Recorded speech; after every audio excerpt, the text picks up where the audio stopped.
Folks, Black Star Network is here. Hold no punches! I'm real revolutionary right now. Black power. Support this man, Black Media. He makes sure that our stories are told. Thank you for being the voice of Black America, Roland. Stay black. I love y'all. All momentum we have now, we have to keep this going. The video looks phenomenal. See, this difference between Black Star Network and Black-owned media and something like CNN. You can't be Black-owned media and be scared. It's time to be smart. Bring your eyeballs home. You dig?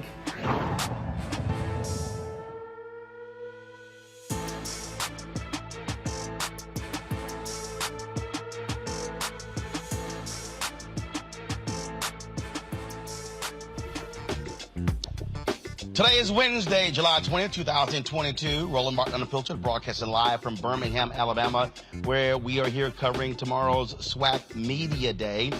Coming up next on the Black Star Network. Folks, we have a video of Tennessee cops viciously beating a black man after breaking into his house. They say he eluded the police for a minor traffic violation. The video is absolutely disgusting, and wait until you see it. Now, a disturbing cold case out of Missouri. What happened to Derontae Martin? Why is the family still seeking answers after the death of this 19-year-old? We will talk with his mother and hear what she has to say about what happened to her son. A Mississippi teen is being hailed a hero for saving 3 girls and a police officer from drowning. I'll talk to that teen about his heroic act. Also in our Tech Talk segment, a Black entrepreneur's app to help Black women find maternal care. Folks, a lot we're covering today. It's time to bring the funk on Roland Martin Unfiltered. From Birmingham on the Black Star Network, let's go. He's got it. Whatever the miss, he's on it.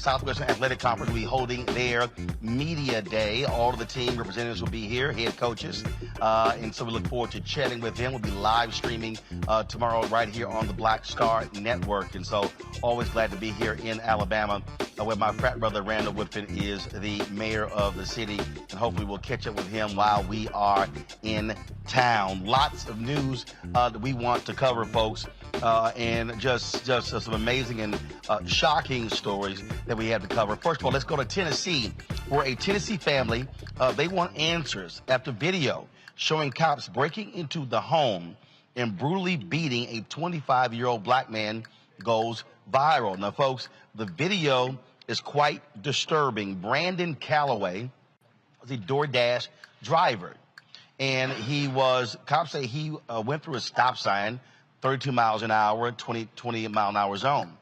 Brandon apparently was extremely scared of a police encounter. He chose to continue driving home and ran into the home. The cops then broke the door down and pursued him and viciously beat him. Folks, so I'm warning you right now, if you be very careful. If you don't want to see this video, please turn away. It could be very triggering to some people, but I want you to take a look at it. And so go ahead, let's roll that video.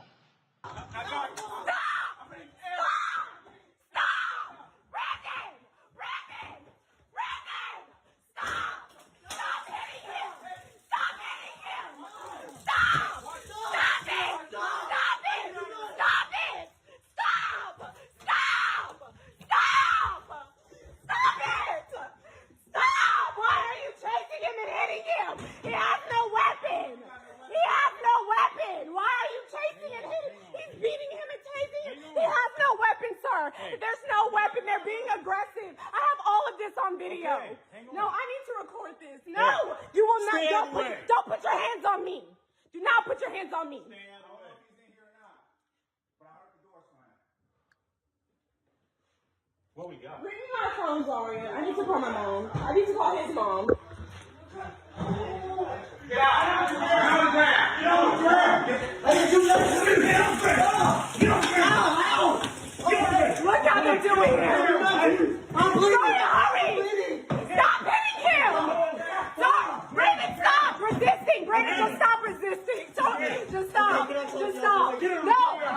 Just get on the ground. Get on the ground, Brandon. Get on the ground. Get on the ground. Get off of his head.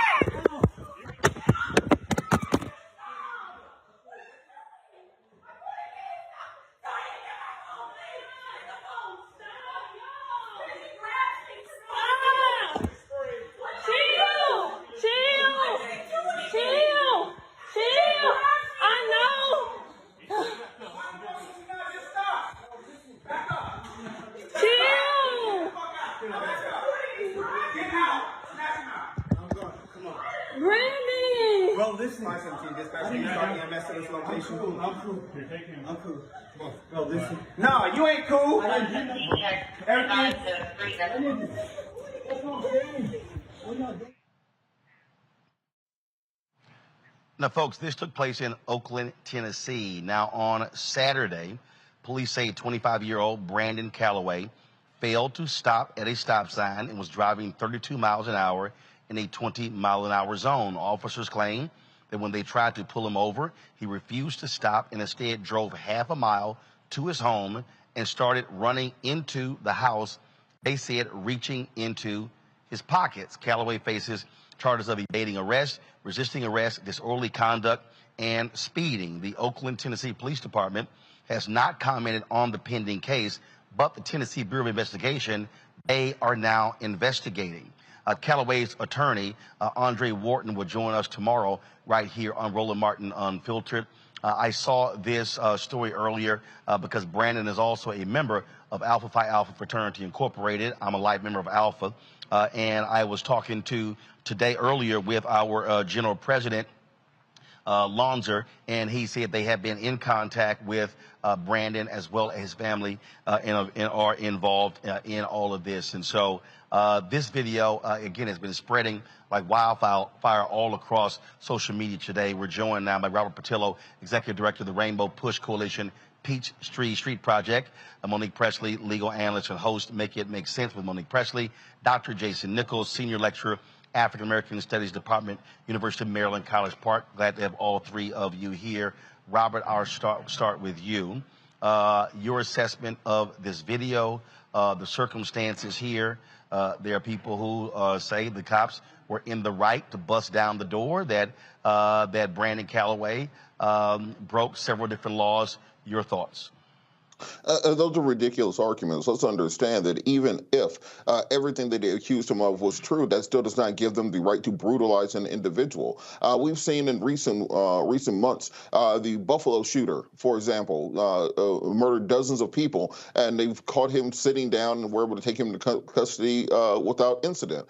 We saw Dylan Roof, where they took him to Burger King afterwards, after killing 9 people. But for some reason, if it's a traffic stop, if it's any minor infraction, they seem to bring down the strongest hand of justice possible outside the realms of any informed police training, outside of any proportionality to any threat or fear. We hear the same old tropes. He was resisting, he was running, he was reaching his pocket. None of that justifies or is anywhere taught in the police academy that you were supposed to beat somebody into submission the way they did in this case. And it's just another situation where if not for the tape, if not for this being filmed, who knows what would have happened. And the idea that African-American males, if with any encounter with the police, have to be on tape in order to ensure their life and ensure that they can come out of those situations unharmed and unmolested, I think is a commentary on the nature of America right now. And I hope this individual is able to, 1, recover from his injuries, but 2, is able to recover from the city and the department and any municipality associated with it,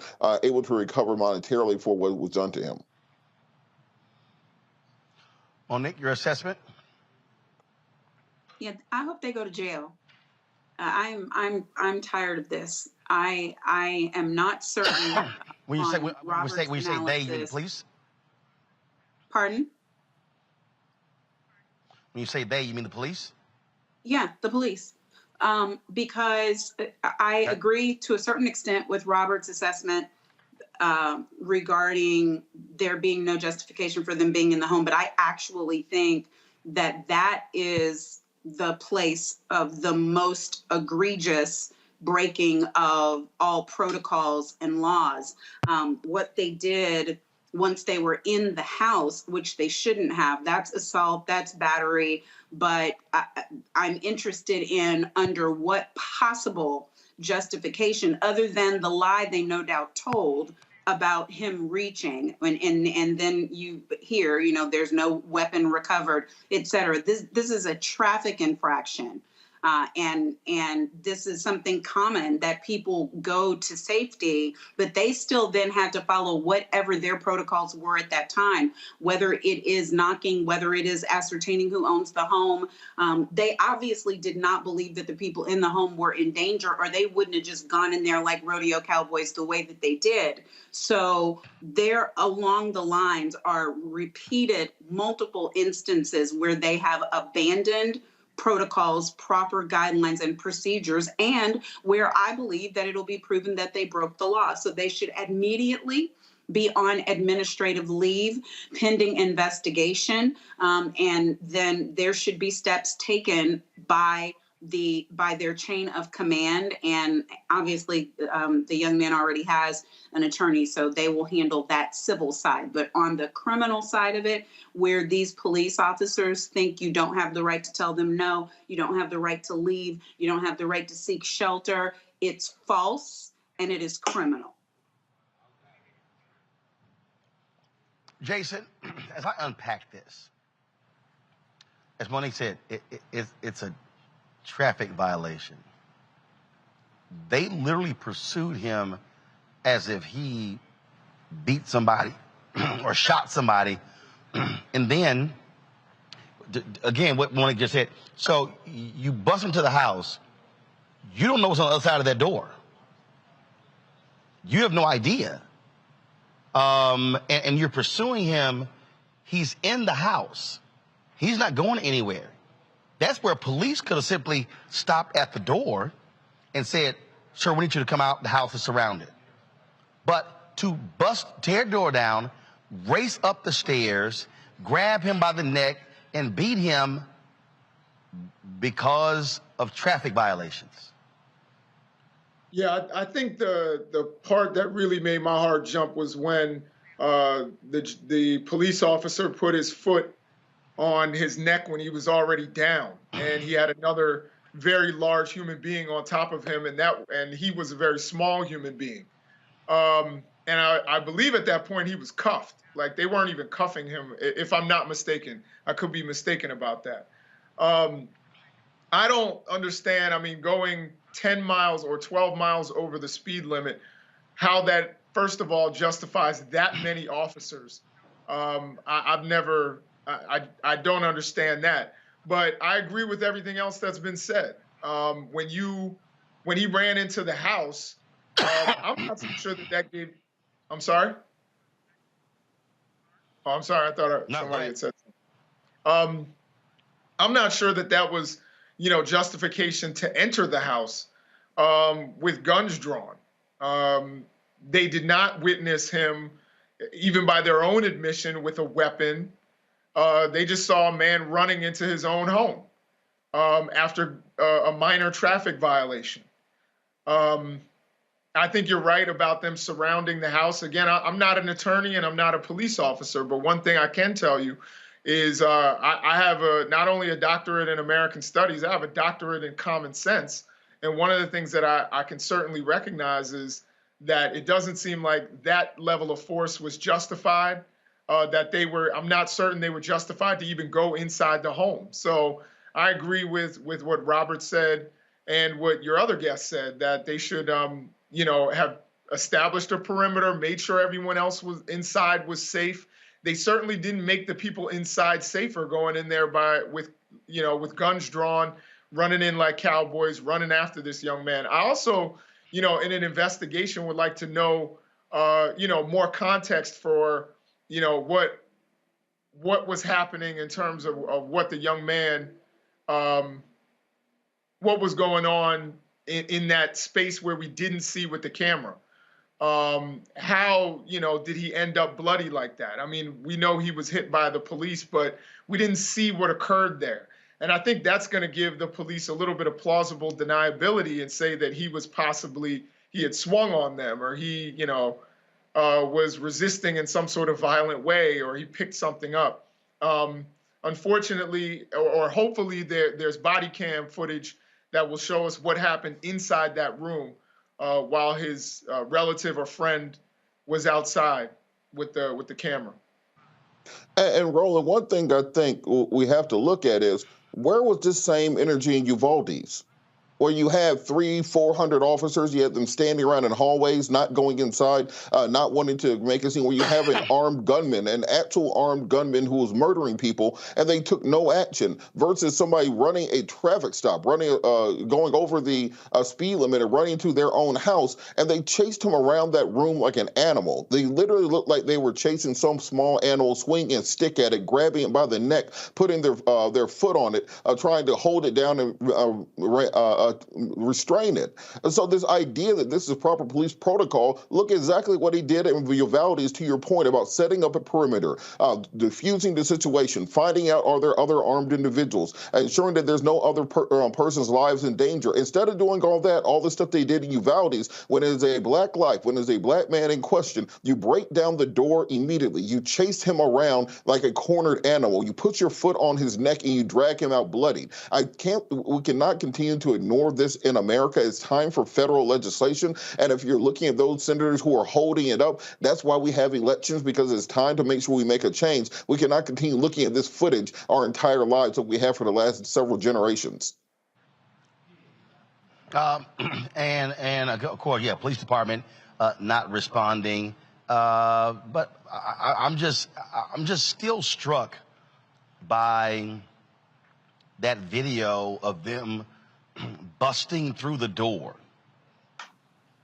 chasing after him, going upstairs. And again, we always talk about how police should be de-escalating situations. This went to a whole different level. And yes, I get running a stop sign. I get going 32 in the 20. I get all of that.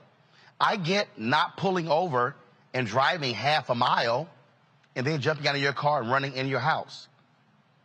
But I still don't understand that if I'm the police and I got guns and he's in the house, I can actually sit there and wait. It depends. And I can get on my. No. But follow me here. I'm talking about in this case right here. They're chasing him into a home.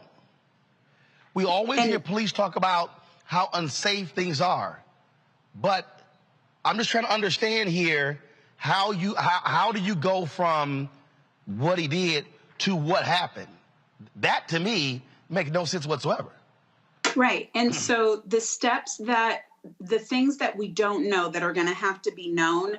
And that's why I said it really starts at that door threshold, because by the time he is resisting, and you hear his mom or whoever that was saying, stop resisting, stop resisting. So the video is what it is, and we know what we know. And we know that officers, if they're in too close a proximity to tase, which it looked like they were, and if they're dealing with someone and they don't know the environment, they don't know if there are weapons in the home, there are all kind of justifications that they're going to use for those actions that took place inside the house when they were trying to facilitate an arrest, or at least facilitate a detention and get him to be still so that they can move from there to arrest. So I don't like starting there. I like starting further back. But what I would need to know is what they knew about the car on the radio run, what they knew from running the license plate, whether they had it established that this was his own home that he was going into, whether he used a key to get in as he ran in, what they knew, what they didn't know, because police officers have justification to chase and to enter under exigency, where they believe that there is a weapon and that someone is going to be a danger to others. So if they don't know that he's going into his own home, but for instance, they could say he could have been going into a neighbor's home, into a stranger's home. They bring in we thought we saw him grabbing, because then they formulated their story. We don't know how much of it is true or not. If they knew that was his home and they did not see any potential for a weapon there, then I don't think that there's any justification under any jurisdiction for them crossing that threshold in the way they did. But if, on the other hand, they thought that there was potential danger to the people inside the home, then Robert's comparison is accurate, except for it's the fact that the Uvalde police should have run in there. No pass go. They knew exactly what they were dealing with. They had every obligation to run in there. And these officers, only if they knew, for instance, there was a gunman inside the home, potential hostages, potential loss of life, they had the obligation to do the same. And we just don't, I haven't seen those facts yet to be able to figure that out. So I think Uvalde it is certainly, I'm sorry, Jason, go ahead. Yeah, I was just going to say, I think Uvalde is a little bit of a different situation.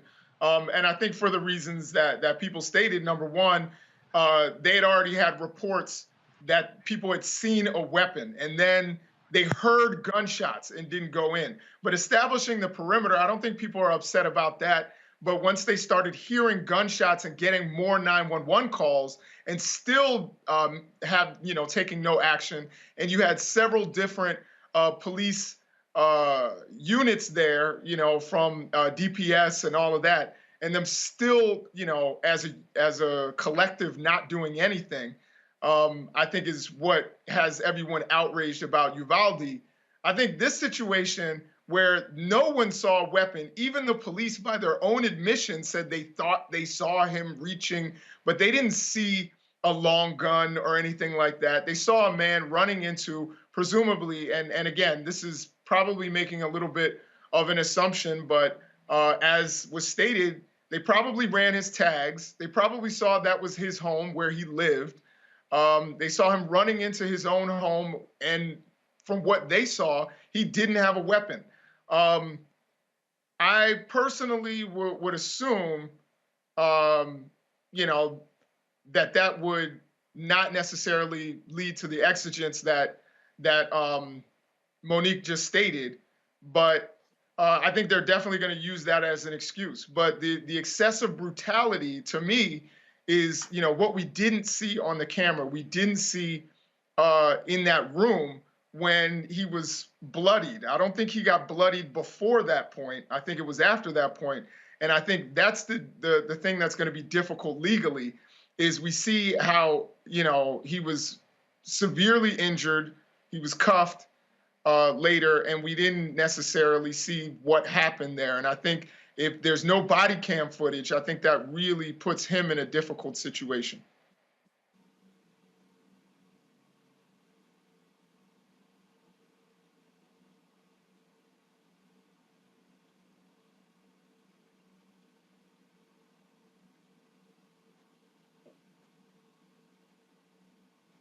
So, I think that there definitely needs to be more done. But we've been seeing these kinds of situations throughout the country. This is why we need more transparency. We also need, at the same time, we need to see the dash cam footage of what exactly occurred. I know they said 32 miles per hour in a 20 mile per hour zone, but was he driving erratically? Did he accelerate past that? Was that just the initial speed and then he sped up? So there are lots of variables that I think need to come out of the investigation, but certainly it doesn't look good for the police in this Tennessee town. Right. And I think that's the issue is we can't make the assumptions. The issue is, and that's why I said what I said, we need to lay out as much as possible. And over time, we will know more about what they knew. But anytime I hear officers start talking about furtive gestures or reaching, and there's no gun that turns up, there's no weapon that turns up, I know that they tracked backward and started trying to give themselves reasons for the actions that came next. And in this instance, the difficulty is, and we for instance, don't even know that he was seriously and severely injured. We know that there was a lot of blood. So we know and that could mean that he got hit on the head. When you get those soft tissue injuries and ends up with a lot of blood, then you clean the face and then there's like a bump right here. So we don't know what the extent of the injuries were, but it doesn't matter in that if they weren't supposed to be in there in the first place, they are the ones who created an assault. And it frankly is a problem with our law enforcement regulations across the board. I'm going to say what I'm so sick of saying. George Floyd Justice and Policing Act would have fixed this, would have made for some federal regulations with respect to the manner in which police officers can behave in different instances and the way that they can be held accountable. Because right now, all error, all mistakes yield on the side of the officer, because it's in the officer's perspective. So they can say they think they were afraid. They think they saw a weapon. They think they saw a furtive gesture. They can say that they felt threatened. They can say that there was a flash of a glimmer of light and they thought that glimmer was the end of a barrel of a gun. And these are all things that have been said.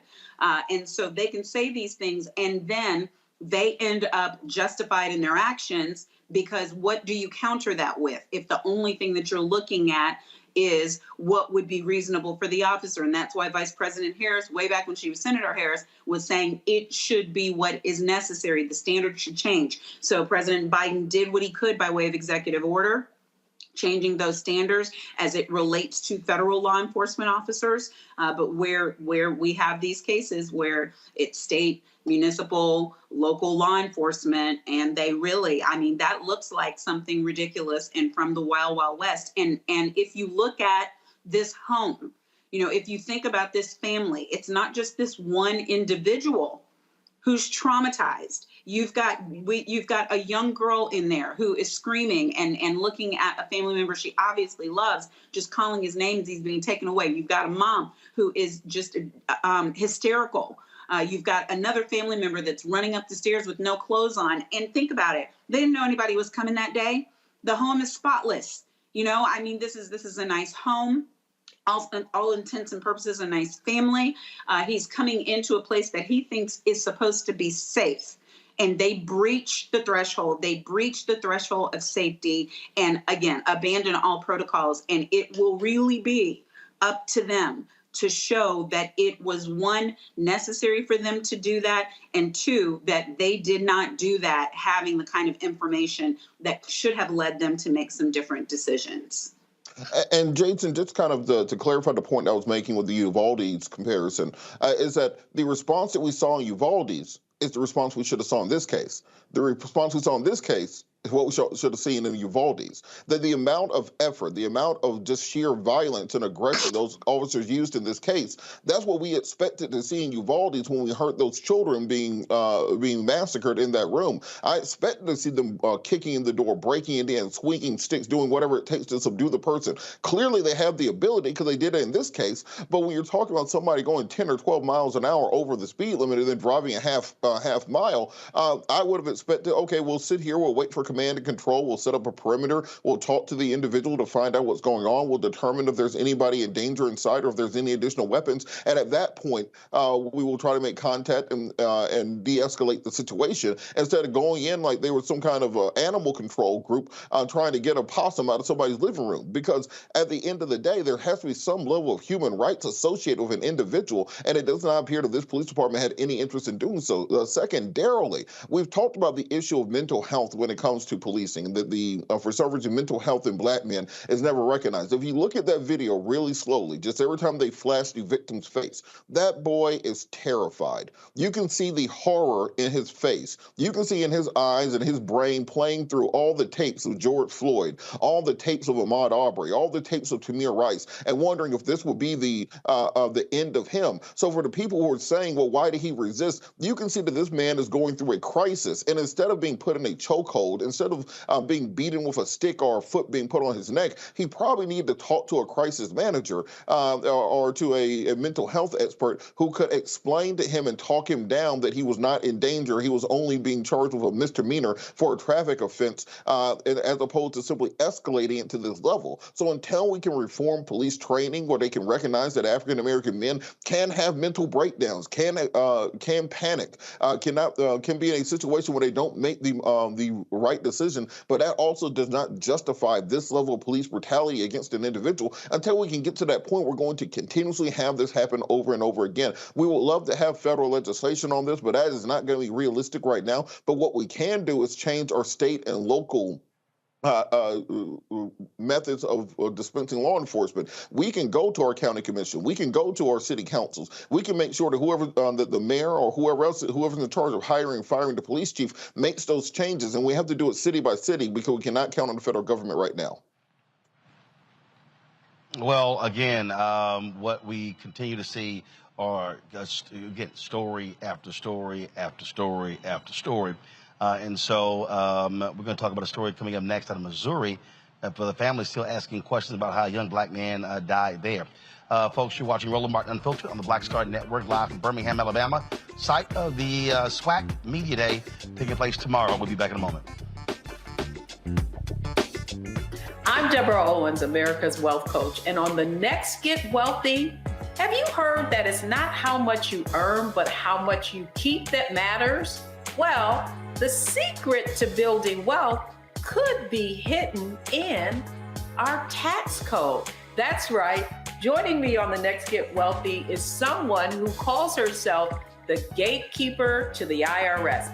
And she's going to be sharing the secrets and strategies you need to know, whether you're a business owner or an individual, how you can get wealthy. That's right here, only on Black Star Network. Sexy to me is the exact same feeling as running water, ever flowing. Water always finds a way to get through. And so when you know that you're sexy, there are no questions about it. It is an ever-flowing emotion. It is an ever-flowing feeling. Mm-hmm. When you question it, though, you stop the water.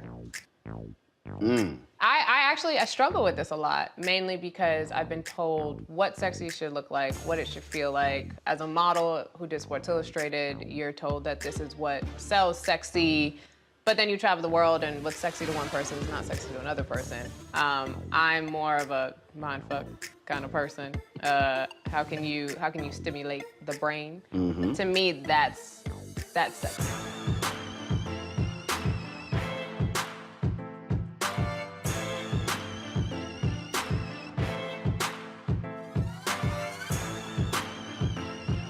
Next, on the Black Table with me, Greg Carr, we connect the dots and reveal a big picture you absolutely need to see. We'll explore how all the recent Supreme Court decisions fit together, like hand in glove, with the long-standing and very patient agenda of the GOP. As one of our guests tells us, conservatives are playing chess, while the rest of us are playing checkers. And we're getting really close to checkmate. A Black Table you won't want to miss. That's next, only on the Black Star Network. Hello, I'm Bishop T.D. Jakes. How y'all doing? It's your favorite funny girl, Amanda Seals. Hi, I'm Anthony Brown from Anthony Brown and Group Therapy. What up, Lana Well, and you are watching Roland Martin Unfiltered.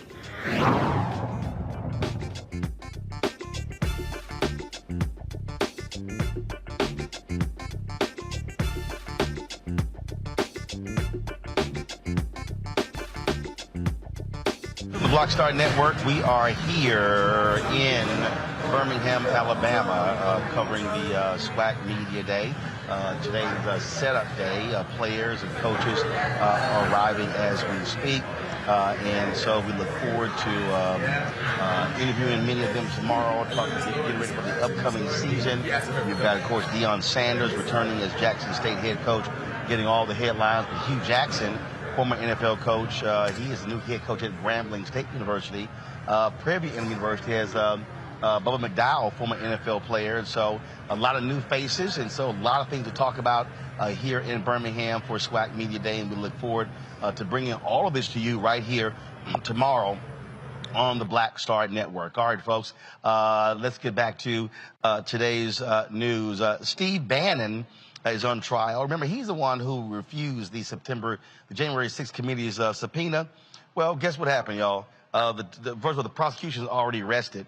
And today they played numerous videos of Bannon repeatedly saying how he was going to defy the January 6th subpoenas. When I got to start with you, this seems like a pretty cut and dry case for the folks. And of course, Bannon tried to come in late, say, oh, hey, I'll be happy to testify only if it's live. And they're like, nah, player, too late, you screwed up. I'm glad to see the Department of Justice going after an idiot like him for thumbing their nose at a congressional committee. And of course, he tried to say he would testify because Trump released him from executive privilege. He didn't have none. No, he didn't have any, and this is not a case of someone making that mistake who did not have the benefit of counsel. He's got plenty of money. He had lawyers who were responding for him the whole time. So he can't say that he didn't know any better. He did. I think the consequences are going to be de minimis. I think that there probably will be some deal struck. But this is just the beginning of the consequences he'll be paying going forward. Any possible jail time here, Robert? Do you know?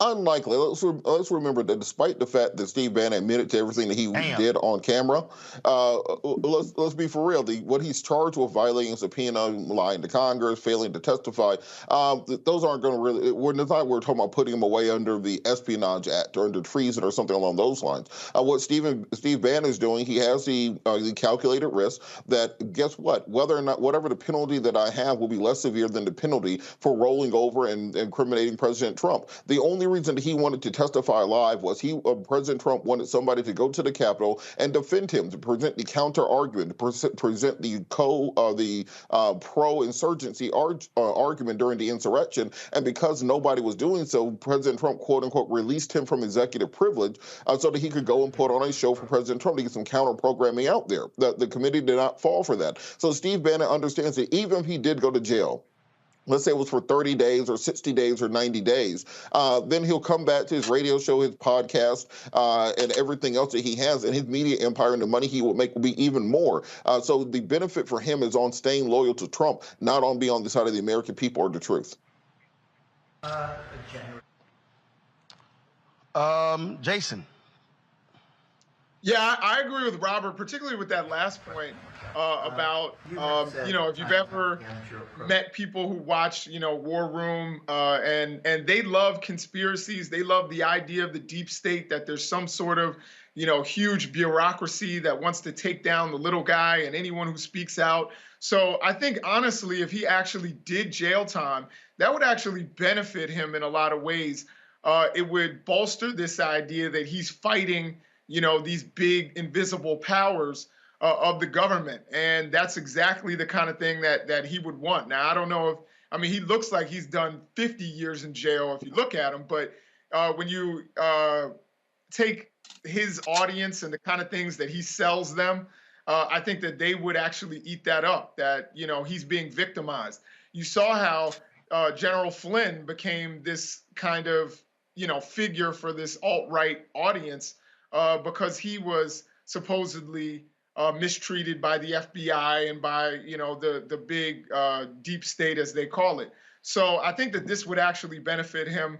I agree also that he wanted to testify before Congress to make it kind of a crap show, so that it would run all over Fox News and other conservative outlets, and they could sit there and say, hey, look at this counter argument, and try to discount everything that happened. And you're seeing, where they're making the people who actually stand up, kind of pariahs within the Republican Party. The Arizona Republican Party just censured that gentleman from Arizona, whose name is escaping me at the moment, but they censured him just for having some integrity. The House Speaker, the House Speaker. Right. Yeah, and they censured him. We already know that Liz Cheney is probably going to lose in in Wyoming. So I think that, unfortunately, with all of the bombshells, I think if this were 1972 or even 1992, I think that this would be, incredible, unbelievable information that's coming out of this committee. But we're in 2022, and right now, only about a quarter of the country is really paying attention. And I think, unfortunately, a lot of this information isn't getting through, and I think a lot of Americans aren't taking the threat seriously. And just real quick on that point, I find it interesting that. Yeah, I find it interesting that people believe this act that Steve Bannon puts on.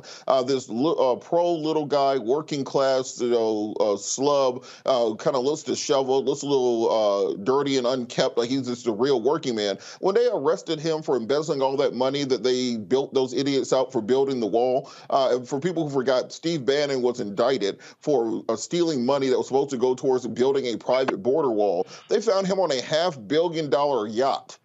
These people do not represent the little guy. They are not part of the same deep state conspiracies that the rest do. The 1% they're talking about, they are part of, and they're putting on an act to make it seem like they represent the little guy. Well, I never trust somebody who wears 3 shirts. That means they must have some massive body odor. I'm just saying. All right, y'all, speaking of the Department of Justice, a lot of progressives, Democrats, are highly critical of Attorney General Merrick Garland, saying he is unfit for the job, unable to do so, has not prosecuted or indicted Donald Trump, saying that they have good reason to do so. Now they're angry that after Rachel Maddow reported that Garland is abiding by what Bill Barr said, no sort of indictment before the election, so there's no particular impact. Well, today, Garland was asked a number of questions. He reiterated that no one, including Donald Trump, is above the law and could very well be indicted. But he talked also about this massive investigation that they're undertaking and why it's taking so long. Take a listen. A January 6th question. You have said time and time again that your approach is to move from the bottom up and to go where the evidence leads you. Recently, people have posited alternative ways of going about this. One of them is called the hub and spoke notion of sort of targeting a group of people around President Trump and then considering the rioters as one spoke, and also looking at the elector scheme as another spoke. Can you just explain to us if there was a decision point early on in which you decided to go the way that you did, why you rejected these other potential paths? And as a follow-up, Have you seen anything either coming out of Fulton County in Georgia or anything out of the January 6th committee that has moved the investigation in a new direction? So there are a number of assumptions based into the leading question. I'm very familiar with as a former trial lawyer, but there is a lot of speculation about what the Justice Department is doing, what it's not doing, what our theories are, what our theories aren't, and there will continue to be that speculation. That's because a central tenet of the way in which the Justice Department investigates, a central tenet of the rule of law, is that we do not do our investigations in public. This is the most wide-ranging investigation and the most important investigation that the Justice Department has ever entered into. And we have done so because this effort to upend a legitimate election, transferring power from one administration to another, cuts at the fundamental of American democracy. We have to get this right.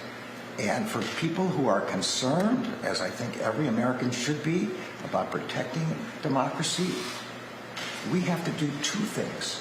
We have to hold accountable every person who is criminally responsible for trying to overturn a legitimate election, and we must do it in a way filled with integrity and professionalism, the way the Justice Department conducts investigations. Both of these are necessary in order to achieve justice and to protect our democracy. Just one follow-up. Do you think you have enough resources to do that? We know that the budget request that was made earlier this year was not complied with. Do you feel that you need additional resources? The Justice Department would always like additional resources and would be happy to take them, but we are going to accomplish our mission here. The people in the Justice Department are committed to this. They are working 24/7 on this.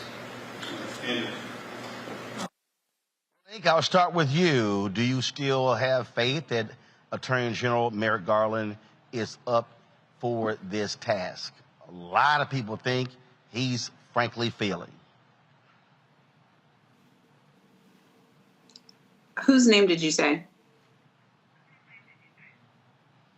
I said, do you still believe that he's up No, I didn't for hear. this task? Were you talking to me? Yeah. I said, Monique, do you believe that Merrick Garland do you believe that Merrick Garland is up for this task? Many people, I keep hearing more and more people say that he has failed thus far. He is not being aggressive enough. He is being too passive, that he needs to be far more aggressive and moving against Donald Trump and others. Yeah. I mean, and the people who are saying it, have never been attorney general. And most of them have never been senior assistant attorney generals. They've never been line attorney generals. They haven't been secretaries in the Justice Department. They're not career criminal prosecutors who have had to do this type of investigation. And in any other circumstance, their common sense would ride out and they would know that something like this can take years, not a year, years. Like you can be investigating a citizen for bribery and the paper trail is so thick in order to make the case, to make it a through line from the people who very obviously did certain actions all the way to where the top is. And as he said, to do it with integrity. But you've got a man like Merrick Garland, who frankly just has a good amount of experience doing this exact thing. And it's probably that this country is so used to this trigger happy way of running the country that was the Trump administration, where they spoke before they knew the answers. When they didn't have the answers, they lied about the answers. They took executive actions, so-called executive actions, and it was thick binders full of white paper. Everything about it was fraudulent, was rushed, was not prepared. So returning to normalcy and trying to, and it's obvious that work is being done because there have been charges after charges after charges, and it's obvious that they're going further up. You don't start with the biggest fish. without anybody to prove it. You crack the smallest nut possible, and then you either get people to give you as much information as they can to lead you to the next one. You go up the rung, you arrest those, or you make the deals with those, and you go from there. So I really do think the people who are saying these things, one, are ignoring what's right in front of them, and two, are so lacking in experience about how to do what he's doing and have no clue what's actually happening in the investigation, because they're running a tight ship and it's on lock. So these people need to be left to do their jobs. The House and is doing its job, and they're doing a bang up job over there. And the investigative committee. So I believe that there are two paths that at some point will end up working together, but that in short, maybe not short order, we will see significant charges from the higher ranks of the Trump administration. And I do believe that Steve Bannon will ultimately cooperate. That's my theory on Steve Bannon. I think he's a self-preserver. Jason, do you believe that Merrick Garland is moving too slow, or that he is moving at the right pace? Your assessment. So my assessment is so there are signs on both sides of this. First of all, I agree with Monique that these investigations take time and that things need to be done. And he gave a very measured answer. It made me disappointed that he's not on the Supreme Court where he should be. But at the same time, some of the things that have been coming out, for example, that the Justice Department has demanded a lot of the documentation that the Congressional Committee has collected. And some people feel as though you should already have that. You should have a lot of this information. You shouldn't be getting it from Congress. Now, I think he's done a really good job. And he's been impartial and fair, and kudos to the Biden administration for staying out of the Justice Department's way, not trying to influence it like we saw in the last administration. And I think sometimes when we jump out there, many of us in the media, we like to, get quick stories and get quick answers to everything. And that can be a mistake. I think that's, to be honest, this may upset some people, but I think that was one of the mistakes we made with Russiagate, when we were like, Trump's in Russia's pocket and we had all this evidence, and, the night after night on some of the big networks, you heard about it, and then they couldn't prove it in the long run. So I think taking your time and not jumping to conclusions is a good thing. And Merrick Garland, I think, is, in the good sense of law and order, is a law and order kind of guy. He hasn't interrupted that investigation in Delaware of Hunter Biden. Many people think, he would have shut that down because he's a Biden appointee, but that's not what he's done. He lets his attorneys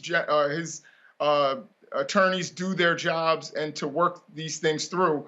And I agree that this is a big, enormous case where it's going to take a whole lot of work, a whole lot of due diligence, and you cannot just indict the former president of the United States without very solid evidence.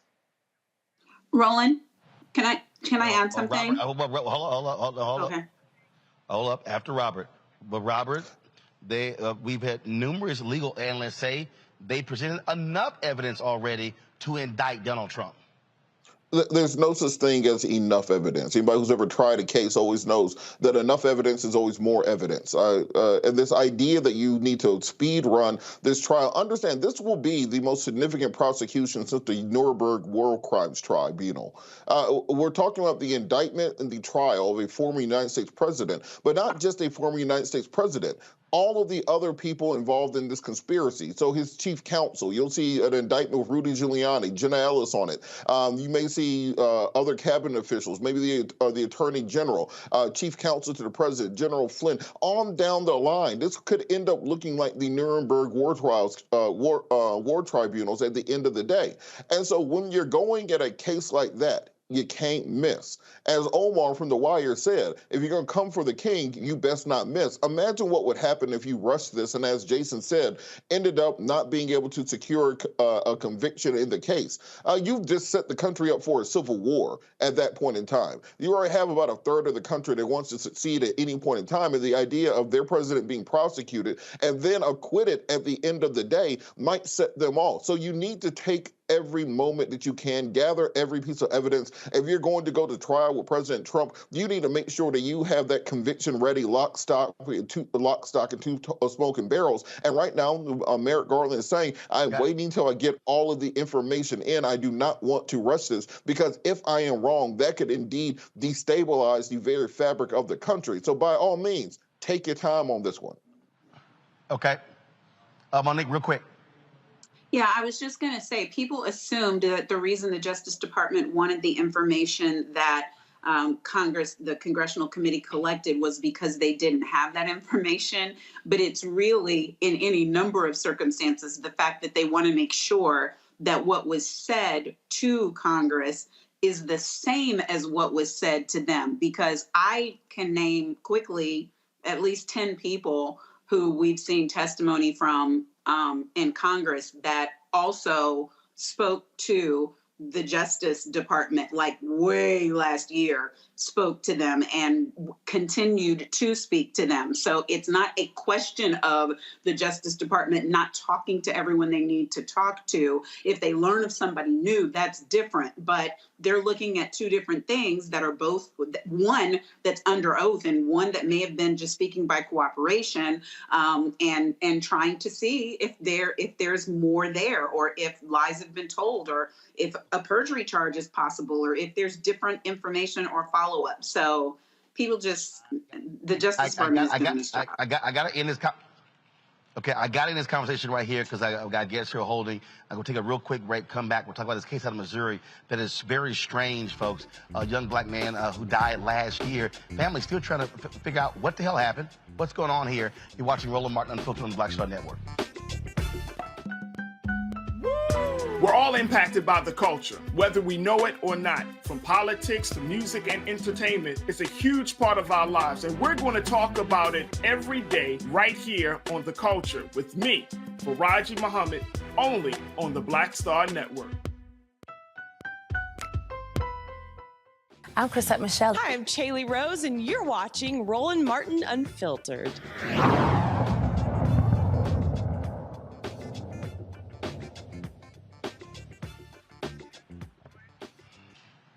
All right, folks, the strange case out of Madison County, Missouri. On April 25th, 2021, black teen Derontae Martin was found dead in the attic of a white man's house with a gunshot wound to his head.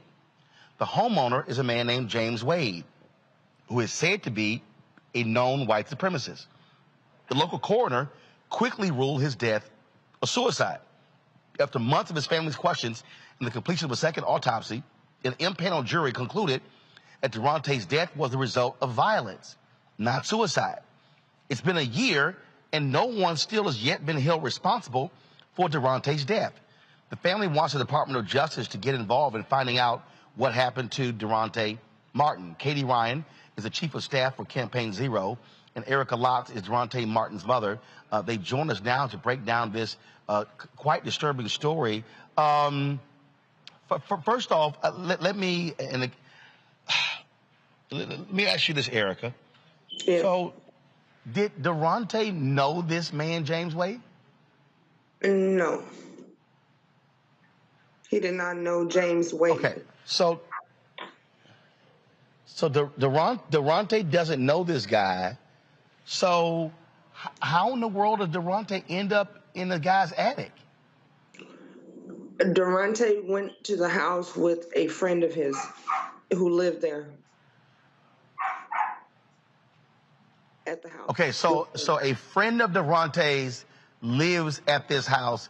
Is Derante's friend related to James Wade? I'm not sure of the exact relationship between and James Wade. Katie, do you know? Yeah, actually, so this is Roland, first of all, thank you so much for elevating this story. It is exceptionally disturbing. And as you suggested earlier, we have far more questions than answers. So a lot of the questions that you're asking off the jump are quite a few of what we need answered. The real timeline of Derante's death actually started last year, April 22nd, 2021, where in which was a day that Derante actually had surgery on his hand. So he had a broken arm, had surgery. He was in a cast in his right arm, dominant hand, right hand to wrist, or hand to elbow rather. And 2 days later, we know that he went with a peer, a group of peers who took him to a party that was occurring at the home of James Wade. James Wade, as you said, is a known white supremacist. He's an individual who prominently hangs a Confederate flag from his front porch, has a Facebook profile riddled with racist jokes and memes. Derante, as one would expect at a home of a white supremacist, was the only Black individual at the party. The party was, all the other attendees were white. That was on April the 24th. What we know to that point is then at 3 o'clock in the morning is when Derante's body was found in the attic in sort of like a makeshift closet of the home of James Wade. And we have the 911 call that James Wade made very calmly to local police to say, apparently a guy just shot himself in my attic. And in fact, we have the audio of that 911 call if you want it for anyone interested on our justiceforderante.com site. That is the timeline of his death. And then, of course, there is a series of subsequent happenings that make this case even more bizarre and have been barriers to accountability. Was there any type of investigation by authorities? Well, what we know is that after Derante was found dead, no authorities contacted Ms. Lotz about her son's death.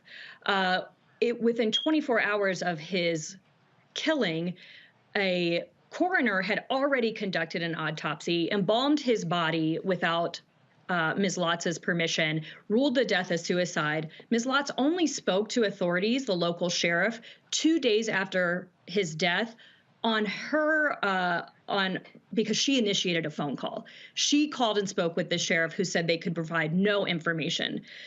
She obviously knew her son very well and that a suicide was out of the question as a cause of death. She hired an independent pathologist to conduct a second autopsy. That independent pathologist showed that it, in fact, was inconsistent with suicide. Then a jury was impaneled.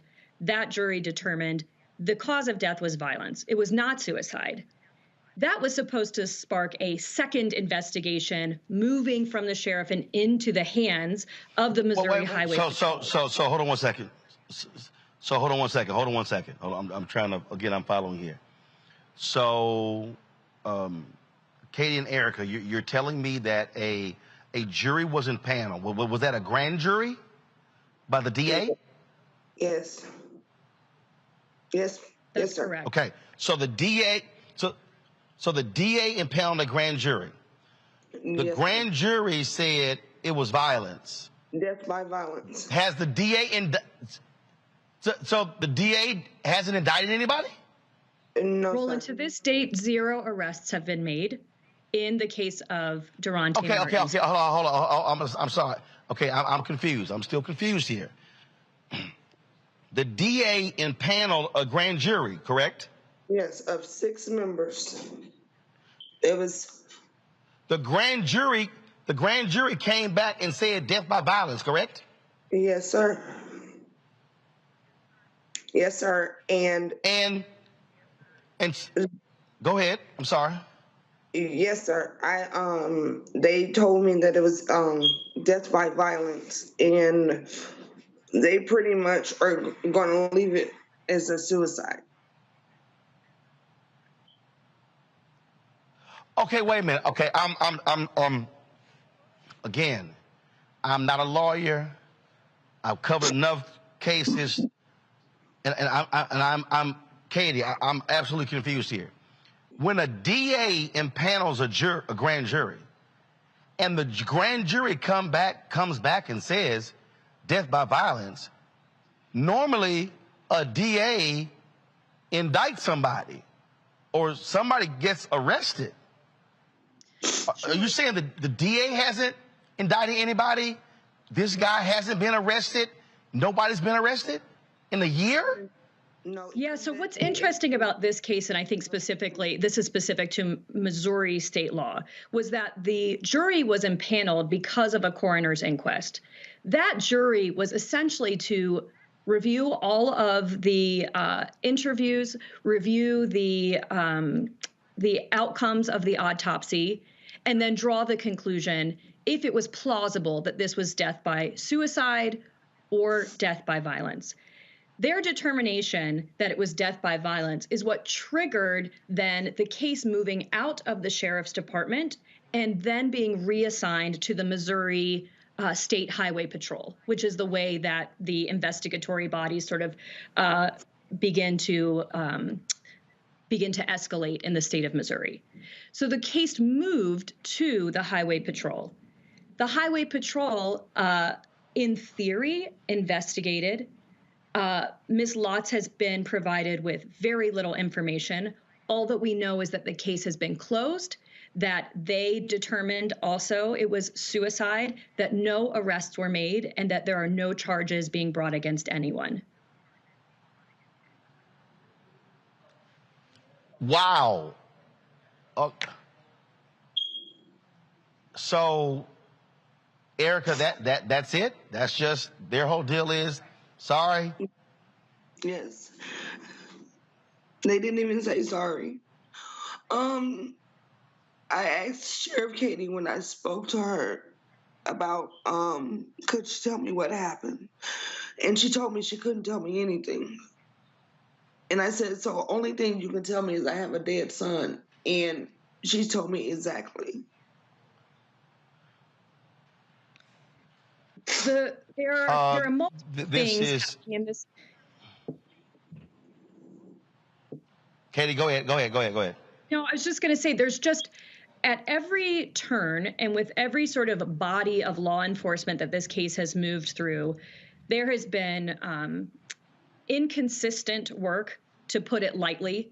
There has been a complete lack of transparency about who is doing what.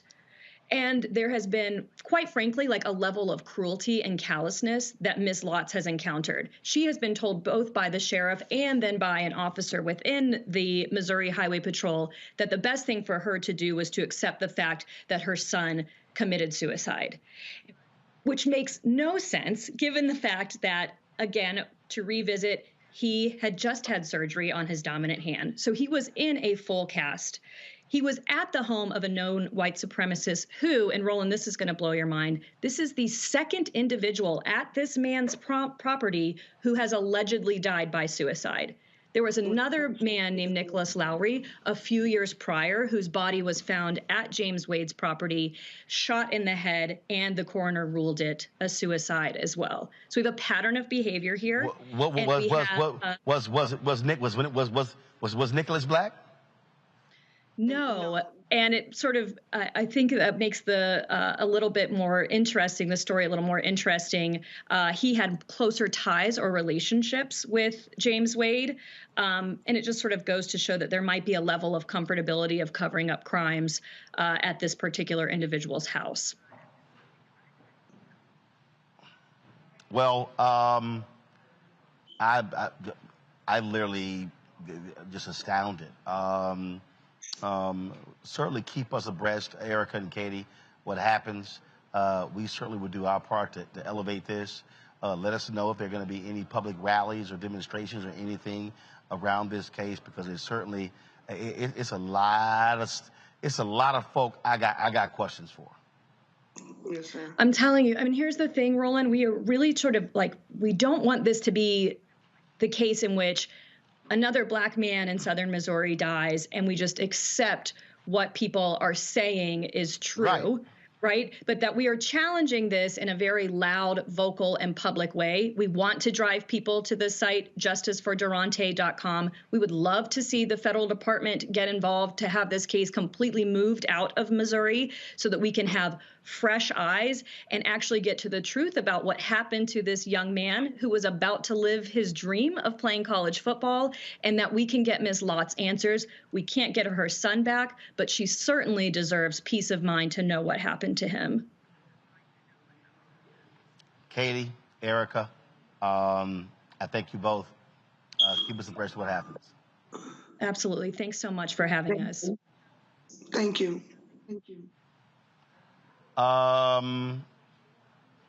Robert, Monique, Jason, I've heard some strange stories. I ain't never heard a situation where you impanel a grand jury and they conclude it was death by violence. Then all of a sudden the Missouri Highway Patrol goes, no, it was suicide. Wow. I'll start with you, Robert. Well, I need some more information because, like you were saying, this is a absolutely ridiculous case, and quite frankly, most forensic labs can very quickly tell whether or not a gunshot wound was a suicide or not. You look at whether or not there was dust residue on the hands of the individual who committed suicide. You look at the angle of the inter-room wound and of the exit wound. You look at the type of ammo that was loaded, whether or not the individual owned a firearm, where the firearm came from, those sorts of things. So it's not really that difficult to find out whether or not a suicide did take place. In this case, it does sound like another situation where the death of a black boy is simply not being respected by America. You do not give them those same human rights. You do not put a second thought into it, and therefore you believe the kind of cockamamie story that it was a suicide. So I do think more information has to go into this. I think the state of Missouri Justice Department, their Attorney General, so launched an investigation into it. We saw in the Ahmaud Arbery case that it wasn't until the state stepped in and intervened that we saw an actual prosecution and later on the conviction of the McMichaels and the other individual in that case. So more information has to come to light, but the family absolutely has to continue fighting this going forward because there's more there than what we're seeing. Monique? Yeah, I mean, I'm very familiar with this case. I want to thank you, Roland, for taking the time to amplify the work that Campaign Zero has been trying to do, which is really just has been screaming into the void about this case. The Justice Department, as you know, it takes so much for them to be able to take cases on. So we have to have a continuous outcry where you can't, in cases like this, trust the state. There have been so many things to go wrong in Missouri, whether it's Ferguson or beyond, that we are seeing more and more of the same. Two important points. The prosecutor for Madison County called this inquest, which is a coroner's inquest, because of the suspicious circumstances. So even though there was this coroner's report quickly saying suicide, he called for the inquest, maybe thinking that they would confirm that and quiet everybody down. But after listening to the testimony, this jury got together for 2 hours and came out and said, no, it was death by violence. Important to note, a neighbor testified in the inquest, and these are all public records, saying that James Wade, the supremacist who owns this house, had all but confessed to him at a Walmart, that it would be the easiest thing in the world for him to get away with if he had done it, or something like that was the quote. I'm not using the exact language, but I'm pretty close to it. So we had that witness. We had others who were in the house who were saying, that it was unlikely that it happened in this way. We had his full cast on a dominant arm, and they're saying that a gun that wasn't his, that he somehow in the attic decided at 3 o'clock in the morning that it was time for him to end his life. The family doesn't know what happened to the gun. The gun didn't belong to him. The place where he died had been cleaned, had been in some ways anesthetized. The scene was trampled. There were a lot of people there. It was a party. So we don't have pictures of exactly what happened or how he was found. To Robert's point, you would think that there would be some things that you would be able to tell, but they were not able to tell those things. And the second examiner said that the wound was not consistent with suicide, that the scene and the things were not consistent with suicide, but unreliable as well, because they did this first examination and then embalmed the body. So making it very difficult to be accurate in all scores on the second part. So this is one of those cases where if we could see that the police had done it, people would be all over it, because one, that's considered a high profile case. Two, there's a sure finish line for civil litigators on how somebody's going to get paid out of it. But instead, we've got a dead Black boy who had his full life in front of him, and we've got this known white supremacist who seems to be either knowing way more than he's telling, or worst case scenario, getting away with murder. And something absolutely needs to be done to let the Missouri law enforcement officials know that this is not going to go unanswered, that people are not going to just be quiet and go away.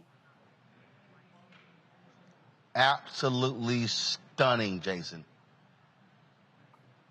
I couldn't believe it. You know, I mean, I read about the case, but I couldn't believe hearing particularly that there was someone else who had committed suicide in a similar manner at this guy's house.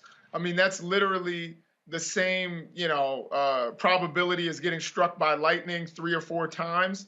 It just doesn't add up. And the fact that they had a protest in that town, which was, you know, in that area of Missouri, which was home to a Ku Klux Klan member who was killed by his wife a couple of years ago. And one of the things that happened at one of the protests for Derante was that people threw nooses at the protesters. So I think that when you take that all into account, you start to see why these charges aren't being filed. Why, you know, things like the embalming of the body and all these kinds of things. It just reminded me kind of Emmett Till, how they tried to bury him really quickly before the news got back to Chicago that he had been killed. I cannot fathom, you know, I've been trying to think of another explanation, and I know that there were people at the party who said it was a suicide. Now, if I were 17 or so, and I had seen or maybe been in an area where a young boy had been killed, maybe I would say it was suicide too, out of fear. And I think that that needs to be taken into account as well. But this guy essentially confessed. I mean, this is, you know, a confession if I ever saw one. And yet, and we know he used, you know, the N-word. We know he didn't like Black people. We saw the stuff that he put on the internet. And yet, I can't believe with the death of a child that this guy is more than likely going to get away with it. It is unbelievable. And particularly when it's clear he died by violence. This has been corroborated by 2 different entities. And the fact that this isn't a nationwide story, that people aren't screaming this from the rooftops.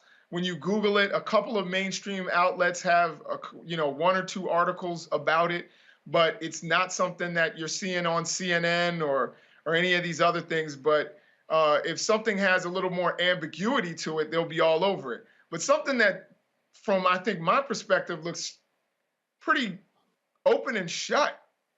The fact that it's not getting the attention that it needs, and that he is not getting the justice that he deserves, is just so mind-blowing and so troubling. So, first of all, Monique, this county, is this a largely white county? Oh, absolutely. Any idea? Absolutely. And make no mistake, these people are afraid.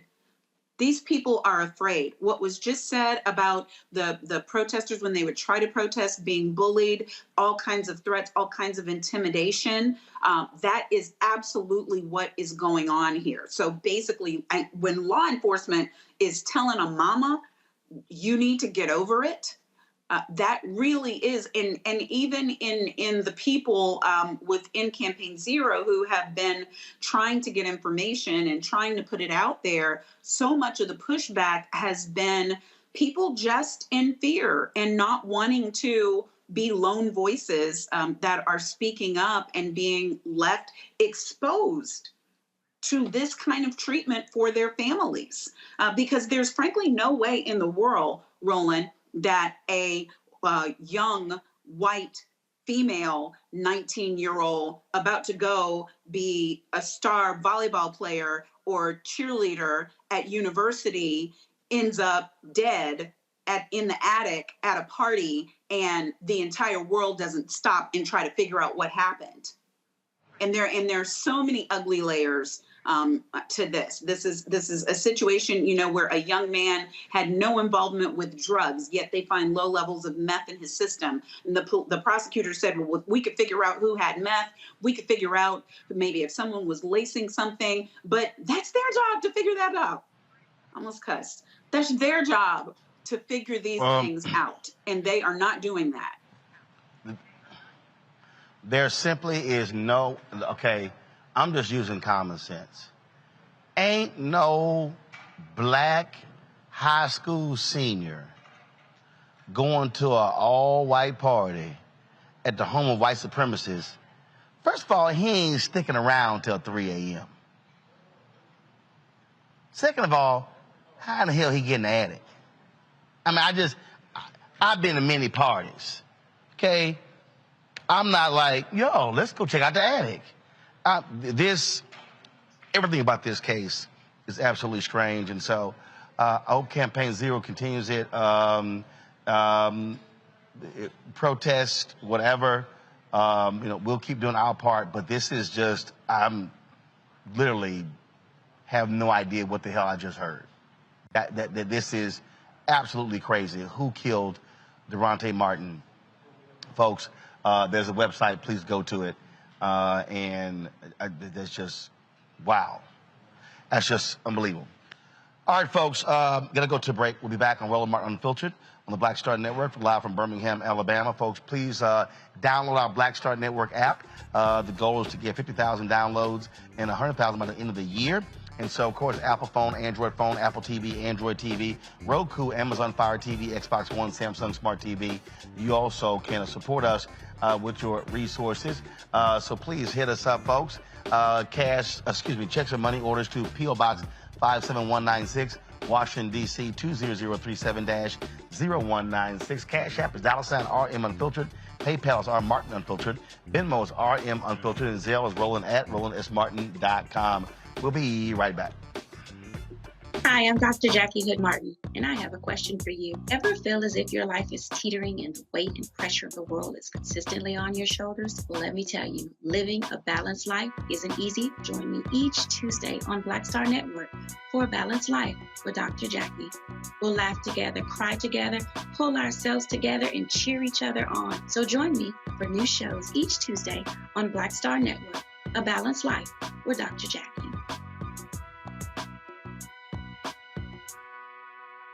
Hi, everybody. This is Jonathan Nelson. Hi, this is Cheryl Lee Ralph, and you are watching Roland Martin, Unfiltered.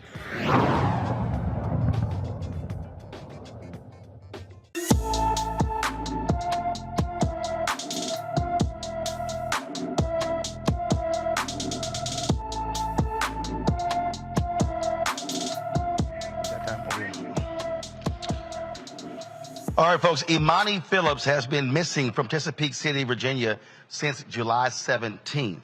The 16-year-old is 5 feet 3 inches tall, weighs 125 pounds, with black hair and black eyes.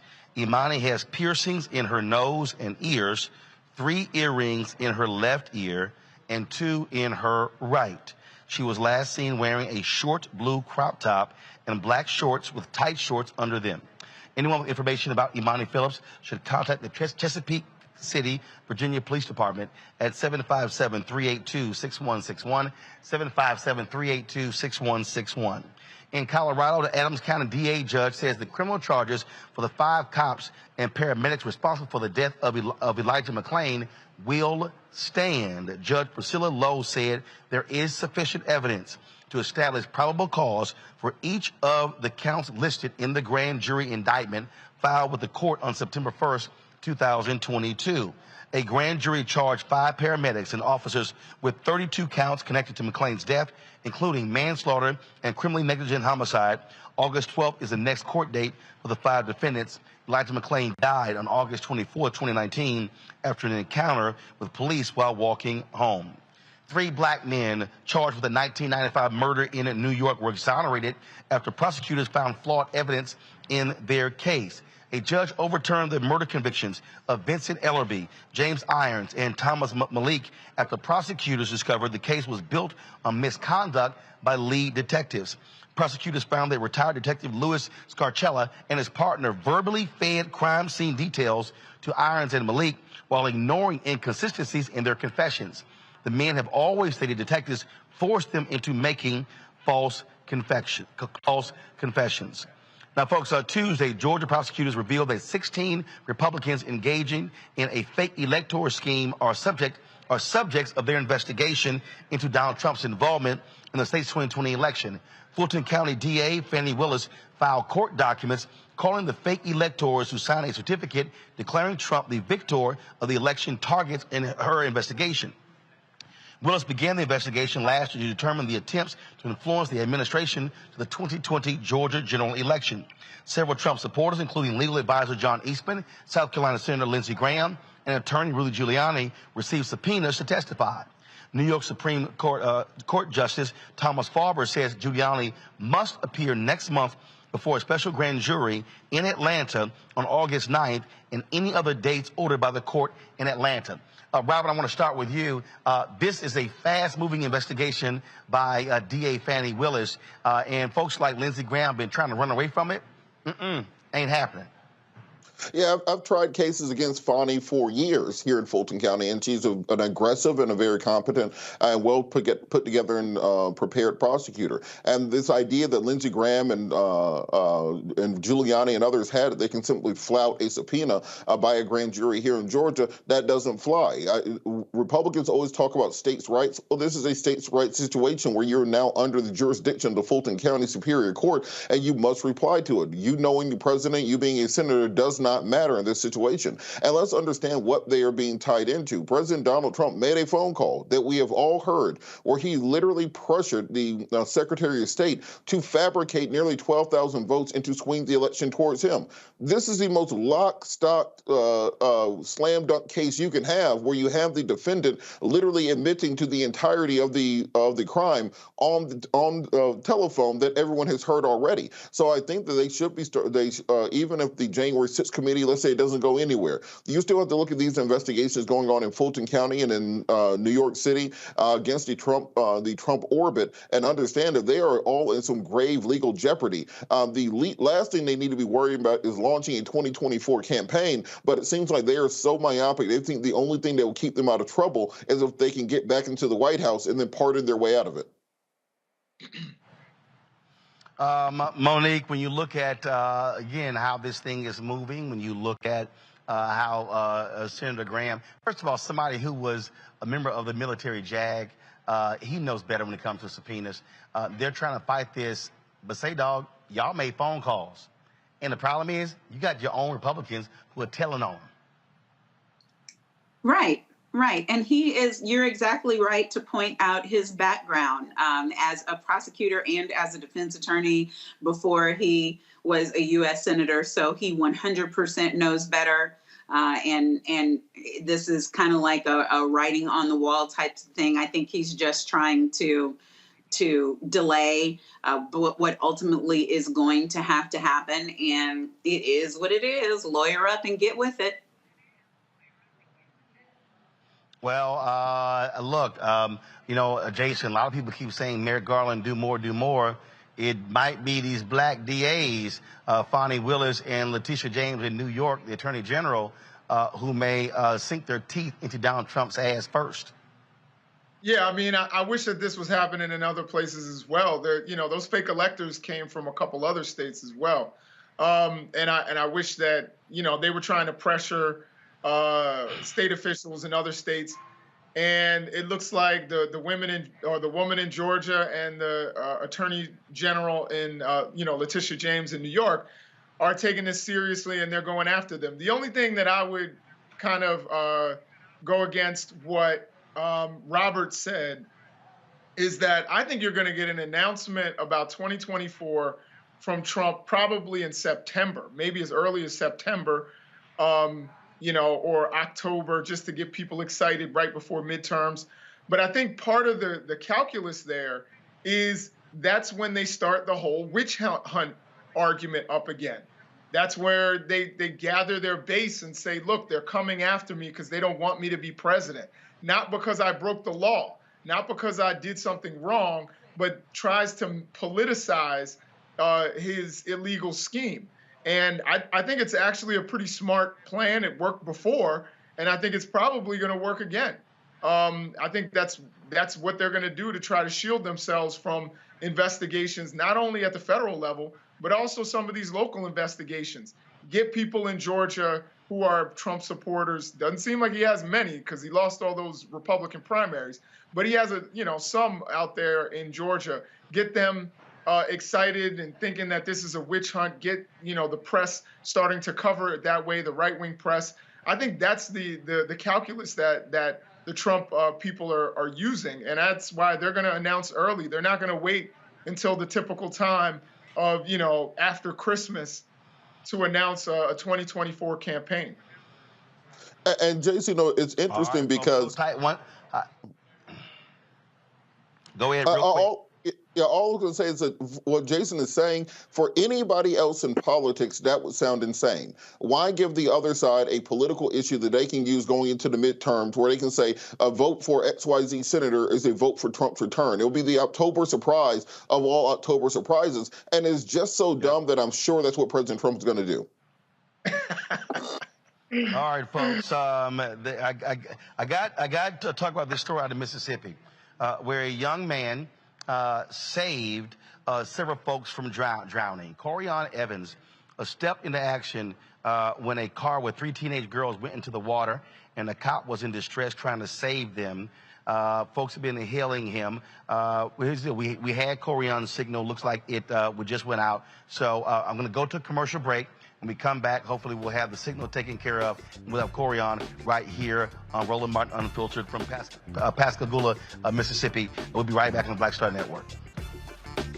Hi, I'm Dr. Jackie Hood Martin, and I have a question for you. Ever feel as if your life is teetering and the weight and pressure of the world is consistently on your shoulders? Well, let me tell you, living a balanced life isn't easy. Join me each Tuesday on Black Star Network for a Balanced Life with Dr. Jackie. We'll laugh together, cry together, pull ourselves together, and cheer each other on. So join me for new shows each Tuesday on Black Star Network, A Balanced Life with Dr. Jackie.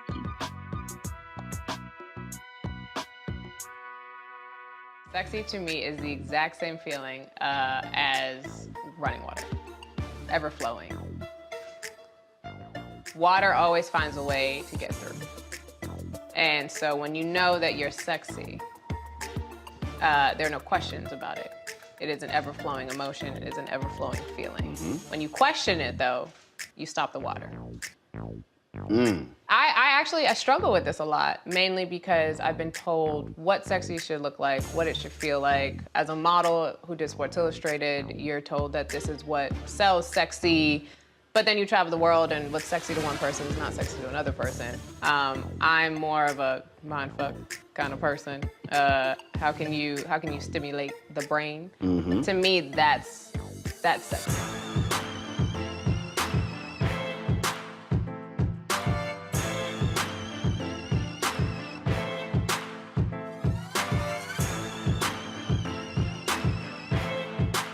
I'm Deborah Owens, America's Wealth Coach, and on the next Get Wealthy, have you heard that it's not how much you earn, but how much you keep that matters? Well, the secret to building wealth could be hidden in our tax code. That's right. Joining me on the next Get Wealthy is someone who calls herself the gatekeeper to the IRS, and she's going to be sharing the secrets and strategies you need to know whether you're a business owner or an individual, how you can get wealthy. That's right here, only on Black Star Network. It's time to be smart. Roland Martin's doing this every day. Oh, no punches! Thank you, Roland Martin, for always giving voice to the issues. Look for Roland Martin in the whirlwind, to quote Marcus Garvey again. The video looks phenomenal, so I'm really excited to see it on my big screen. Support this man, Black Media. He makes sure that our stories are told. See, there's a difference between Black Star Network and Black-owned media and something like CNN. I got to defer to the brilliance of Dr. Carr and to the brilliance of the Black Star Network. I am rolling with Roland all the way. Honored to be on a show that you own. A black man owns the show. Folks, Black Star Network is here. I'm real revolutionary right now. Roland was amazing on there. Stay black. I love y'all. I can't commend you enough about this platform that you've created for us to be able to share who we are, what we're doing in the world, and the impact that we're having. Let's be smart. Bring your eyeballs home. You can't be Black-owned media and be scared. You dig?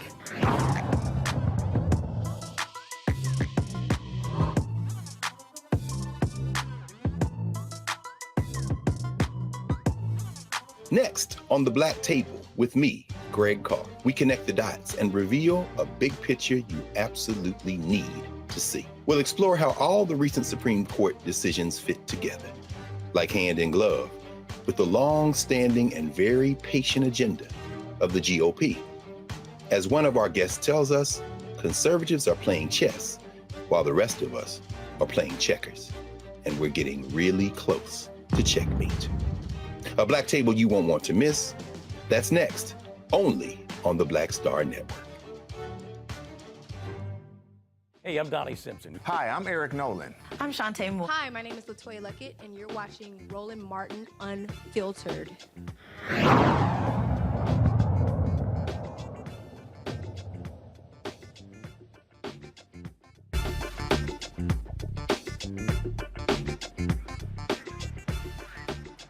All right, folks, we're trying to get Corey Evans back on the line. We lost him. I was about to go to him to interview him, but we lost him, and so we'll try to make that happen. Hopefully we can do that before we finish today's show. If not, we'll try to do it tomorrow. I do want to talk about Knoxville, Tennessee, where the police chief has fired a lieutenant and suspends a captain for ignoring racism and bullying complaints from a black police officer. An investigation found that Lieutenant Lance Earlywine violated the department's truthfulness policy, and Captain Don Jones violated the harassment policy. DeAndre Jackson said Officer Adam Broom told racist jokes and displayed racist behaviors towards him. Jackson reached out to supervisors to remedy the situation, but his superiors ignored his complaints. During the investigation, Earlywine said he did not know of the complaint, and Jones told Jackson it is just bad jokes and he could have handled it. This is what Knoxville Chief of Police Paul Noel said. This is not a decision that I made without great thought and consideration. We can recover from most mistakes, take the appropriate action, and move forward. Unfortunately, truthfulness is not one of those mistakes. As police officers, we're held to a higher standard. One of those standards is to tell the truth no matter how much it hurts at all times. Broom resigned after a white colleague complained about his racist and unprofessional behavior. Well, that's the exact kind of actions we should be seeing from police chiefs. Jason? Yeah, no, agreed. He needed to go if he's covering things up and telling racist jokes. So, there's no question that someone like that can't be in law enforcement. And if you're not going to be truthful, you can't be trusted to extract the truth from other people, to be truthful in some of the circumstances that we went over at the beginning of the show. How can we trust law enforcement if members of law enforcement are telling lies, in some of their internal matters? How can we trust them when they go to court and testify? So this is really, an important thing, and I'm glad that it turned out this way where this guy is gone. Robert? You know, if you want to know what somebody really thinks and believes, listen to what they joke about. People's jokes are usually a way to cover up their actual feelings towards something and be able to write it off by saying, hey, look, man, it was just a joke. I didn't know you were going to be so sensitive about it. That bias goes into your policing. That goes into your work. There's some professions where you can't be in the habit of telling bad jokes because of the way that impacts your actual professional performance. Policing is one of those things. It's not this question of being woke liberal snowflakes who can't take a joke. It's the question of when you have literally black men's lives in your hand on a daily basis, maybe joking about those people gives us an indication of exactly what you think about those people. And looking at the first story we covered today, we can't take that risk as a community any longer.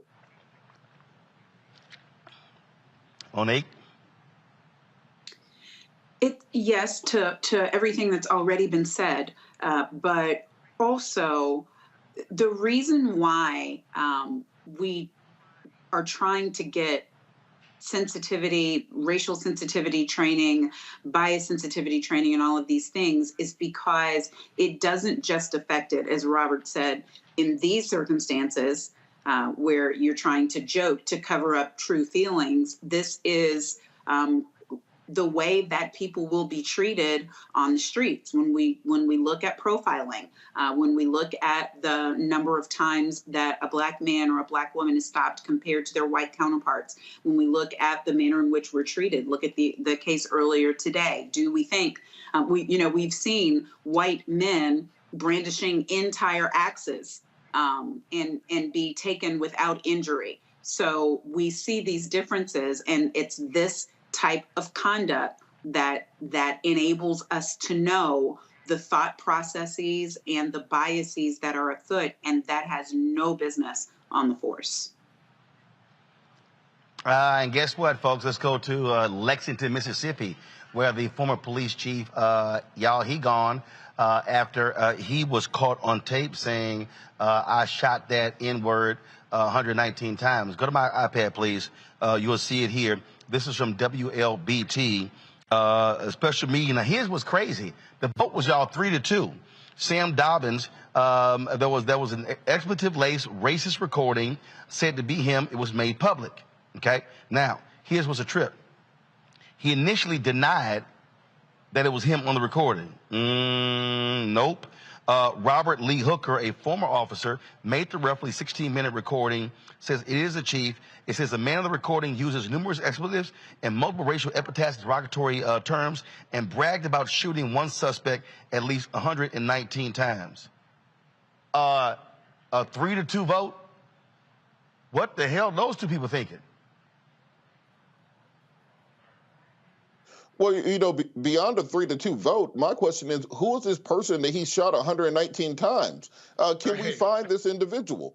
Can we determine whether or not they lived or if they got justice for that shooting? Forget him getting fired. That's beyond where we're at right now. We need to be finding these individuals who may have been victimized over here. Imagine how many people may be sitting in jail right now because of the racist attitudes of this cop, or who may have been killed by this cop. The 3-2 vote is the least of it. We need to be investigating every single arrest that he ever made to determine what racial bias was involved and bringing him to justice for what he's done. I love it when these guys. I agree 100%. Jason, go ahead. No, I was going to say I love it when these guys use the Shaggy defense. It wasn't me. It wasn't me. In reality, we know it was them, and it gets corroborated by other sources. And this guy needed to go. But I was thinking the same thing as Robert. Like, who is it that he shot this many times? It couldn't have been just him either. It must have been other people involved.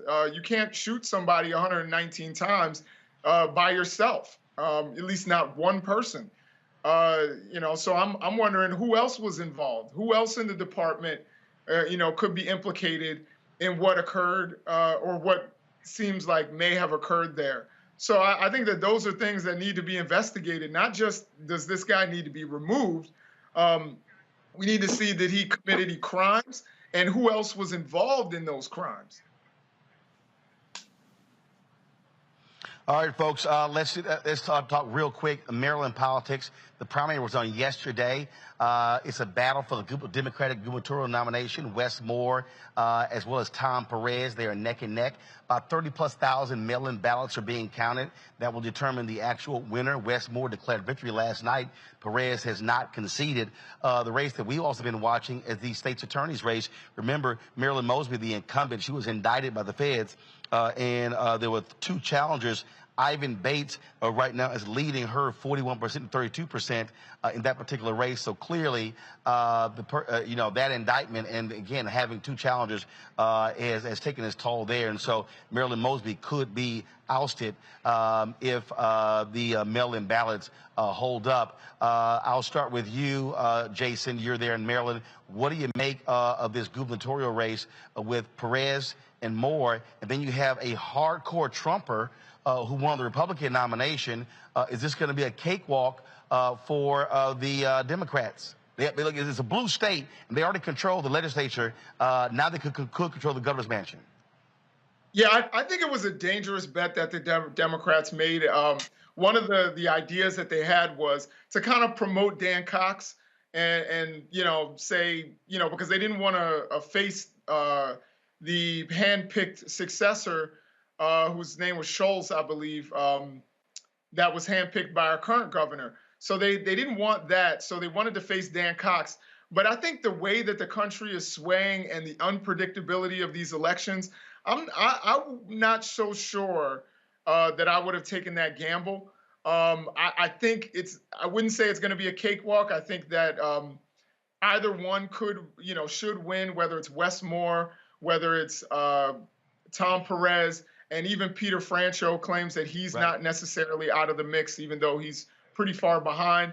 I'm hoping that Wes Moore pulls it out and that he wins this election. And part of that is personal. I don't really care for Tom Perez just personally, but I think, I really hope that Wes Moore pulls it out. But I don't think it's going to be a cakewalk. I don't think it's going to be very easy. These elections are won locally, and Wes Moore was propped up by some national figures like Oprah and others.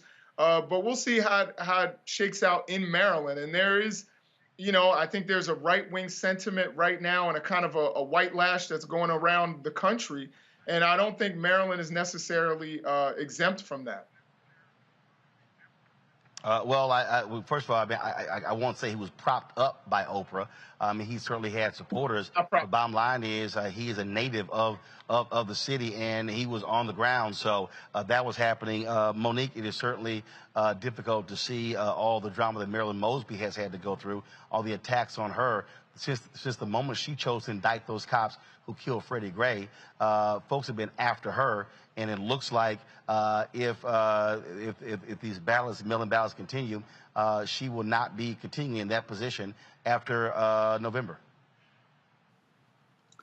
Right. I just want to say I put my sticker on for anybody who can't see it. I voted. And so I have a vested interest in all things Maryland.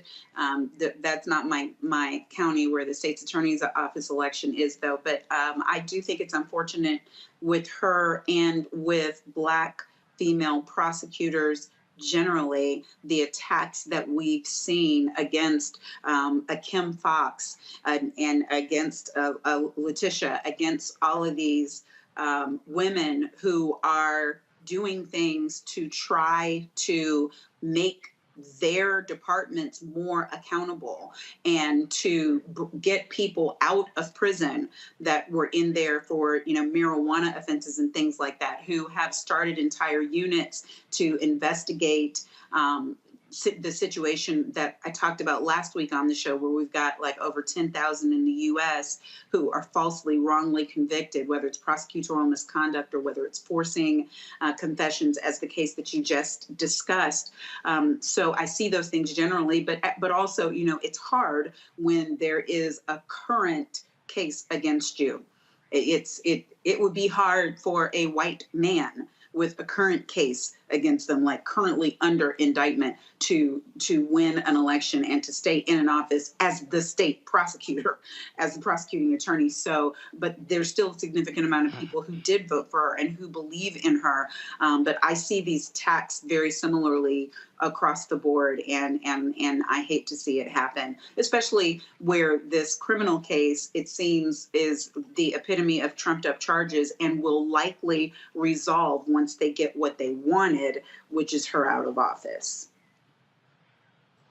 Robert, someone who frequently has been on my show, Glenn Ivey, defeated former Congresswoman Donna Edwards. They were running for the seat vacated by Congressman Anthony Brown, who was running for Attorney General. Go to my iPad, please. Ivey destroyed her 51.2% to 35%. He was supported in a huge way by AIPAC. Millions of dollars were spent in this race, and he was highly critical of her. She was trying to come back after being defeated. She had been an MSNBC analyst, and so this is a heavily Democratic district. So it looks like former federal prosecutor Glenn Ivey is going to be the newest member of Congress from Maryland. Yeah, I think one thing we have figured out about American politics is money talks at the end of the day. Despite your ground game, despite your community connections, often the most well-financed candidate wins. And also on the governor's race, I don't think Democrats can simply count this as being a slam dunk in the state. We've had a house in Maryland for about 4 years now, and about 15 minutes outside of Baltimore, once you get to that Dundalk, Middle River, Essex area, you are directly smack dab in the middle of MAGA country. And those people fly their Trump flags, they fly their Confederate flags, and they are a political force to be reckoned with. You drive down some of the back roads and highways, you'll see entire shrines set up to Trump on the side of the road. So I think Democrats should be wary with the idea of thinking they can just roll in and have an easy victory in that race. They're going to have to still put the work in to turn the vote out. There's still several systemic issues going on that absolutely need to be addressed. Everything down from fixing the streets to fixing corruption. Also, I think with the Mosby race, we have to look at the fact that in the city, crime has continued to be a problem. And when you're in a position that deals directly with prosecuting, and when people don't see any change in the number of homicides that are taking place, the number of property crimes that are taking place, it's difficult to maintain your position in office. At the end of the day, the numbers are going to be what here's the deal, Robert, is that though the DA's job, or is that the cop's job? You're going to get scapegoated. In the mind of the public, you can try to thread that needle, but often people are frustrated. I've seen people go after Congress people because they were mad about crime in their city, going after, the attorney or the agricultural commissioner a few years ago in Georgia was running on a tough on crime stance. People vote with their hearts, not necessarily their logic. So whether it's your fault or not, you often get blamed for it. So, Roland, can I push back? Folks. Hold tight once. I'm sorry. Yeah, go ahead. Yeah, I wanted to push back on one thing, and that is, it wasn't just money that got Glenn Ivey elected. Glenn Ivey is a known figure in the state of Maryland. Like I said, these elections are local. I understand Donna Edwards is known in Maryland and known nationally, but here locally in Maryland, Glenn Ivey's a big name. You know what I mean? People know Glenn Ivey. So I think, in terms of name recognition locally, I wouldn't just put it on money here in Maryland. People know Glenn Ivey. He's been someone who's been in government. His son is a state delegate.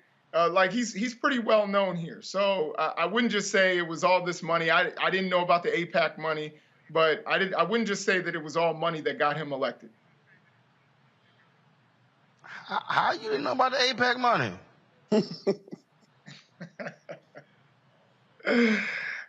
It wasn't like a couple of dollars. Damn.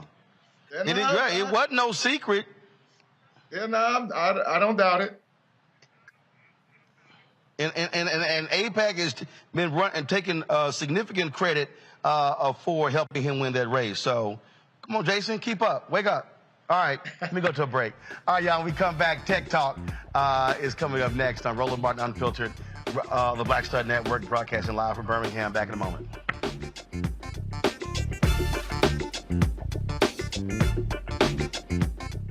Hi, I'm Dr. Jackie Hood Martin, And I have a question for you. Ever feel as if your life is teetering and the weight and pressure of the world is consistently on your shoulders? Well, let me tell you, living a balanced life isn't easy. Join me each Tuesday on Black Star Network for A Balanced Life with Dr. Jackie.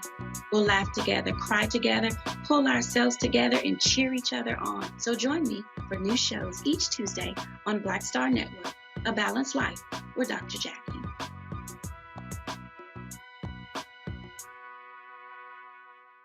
I'm Angie Stone. Hi, I'm Teresa Griffin. Oh, Roland. Hey, Roland, I am so disappointed that you are not here, first of all. Where's our dance? It's like we get a dance in every time I see you. And so now you're not here for me to dance with, sir. You and your ascot. I need it. I need that in my life right now. Okay, I love you, Roland. What's up? I'm Lance Gross, and you're watching Roland Martin Unfiltered.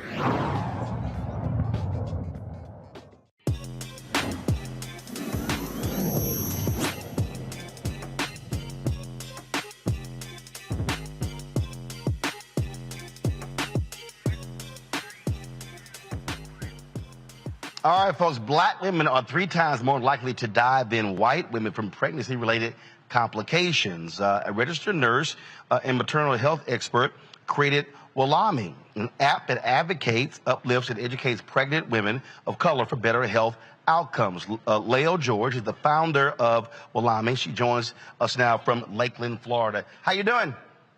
Hi, Roland. How are you? Great to be here. Doing great. So is it Leo or Lio? I want to pronounce it correct. Lio. Okay. All right, Lio. I certainly appreciate it. Was there any one particular thing that caused you to say, you know what, I need to launch this app because it's needed? Yes, definitely. I didn't want to die when I was pregnant, when I started on my maternal health journey. And for me, as a nurse, I felt like I've seen too much. And there was just a lot going on where, you know, we see the data, we know what the data is, that Black women are 3 to 4 times likely to die compared to white women on their journey. And this really sort of scared me, even as a nurse. I was working at a healthcare facility where in the rural area where when the moms are giving birth, they are overlooking, the birthplace is overlooking a lake, and it's just a wonderful, nice experience that they have. And the moms, before they actually leave the hospital, they're entitled to a complimentary massage. And compared to growing up in the District of Columbia, starting my journey as a nurse in the District of Columbia and getting trained, back then, it was like a lot of our training was not necessarily evidence-based when you get to the when you practice in the hospital. So it was such a difference when you compare the DMV area, where there's a lot of wealthy Black women, compared to the rural America that I was, where the income level wasn't as high, but still they had access to great healthcare. But so when we compare that, I was just really shocked by all the things that I saw. And it really sort of scared me when I was on my own journey. I did not want to die. And if there was a birth plan that I had, it was that. So when I went to grad school, I started studying, what can we do? What kind of care model can we create to improve the lives of Black women and of women of color? So that's kind of how I started my journey. I had a professor who really encouraged me to do this. And when I thought about it, even though it's hard to be an entrepreneur, right? But I thought about it, there's really no savior that's coming to save us as Black women. I have the expertise, I have the lived experience, and I just had to dive in. And that's how my journey started. All right. Questions from my panel. Monique, I'll start with you. Just congratulations on everything that you're doing. The statistics are as alarming as you say, and in some places like New York, even more so. What is it that women can do in advance, like when you said you started, when you were deciding to become a mother and getting a plan together? What are just some of the things that we can do to help save ourselves and stay alive? Because, as you say, nobody else is coming to do it for us. Yes, at Walomi, we really teach this idea of owning your pregnancy journey. So first of all, understanding what it is that you want your pregnancy journey to look like. And from there, try to understand and get some sort of educate yourself on what the healthcare system is like, and would they provide the things that you are dreaming of? Would they provide how you want to be treated? Would they provide how you want your outcomes to be? And if you want, let's say, vaginal birth versus a C-section, if you want a home birth versus birth in the hospital, first of all, it starts by making sure you understand what it is that you want, and then getting education and resources on who would provide that. Is it what provider or what OB, what midwife will provide the kind of experience that I want, and what provider or hospital has the best outcome when it comes to vaginal birth versus C-section, and just really getting in communities and researching and understanding so that we can own that journey, so that at the end of your journey, you kind of feel like, okay, I own that. It wasn't that I got pregnant and the healthcare system just took over and did whatever they wanted to do with me. And part of it, when you start to plan your journey, you start to understand that the healthcare system is really broken when it comes to, especially when it comes to maternal health. So it's not going to cover everything that you want. If you want to be able to breastfeed your kid, it might not cover. Not all insurance will cover lactation specialists. Sometimes they do. And we had a mom on our platform who wanted to talk to a nutritionist. Her goal was to be able to talk to a nutritionist so that she would prevent having gestational diabetes or any of those complications. But her insurance told her that unless you're diagnosed with gestational diabetes, we're not going to give you a nutritionist. So things like that, you see the disconnect. Our healthcare system is very focused on disease versus prevention. So for that, making sure that, okay, when you know that the healthcare system is not going to do that, and that's what you want, how can I afford it? If you're one person who can figure out a way to get the things that you want, to kind of create a plan, and not totally rely 100% on the healthcare system, because unfortunately it has shown to fail us time and time again. And there are moms who sometimes save up for own birth, save up for whatever it is that you want.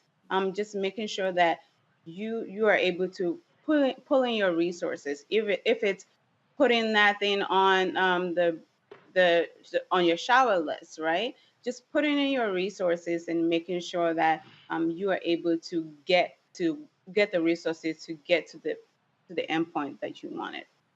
So I would say owning your journey, Jason. figuring out what you want, and making sure that you have the resources and planning ahead to make sure that you get the resources if the healthcare system cannot provide it.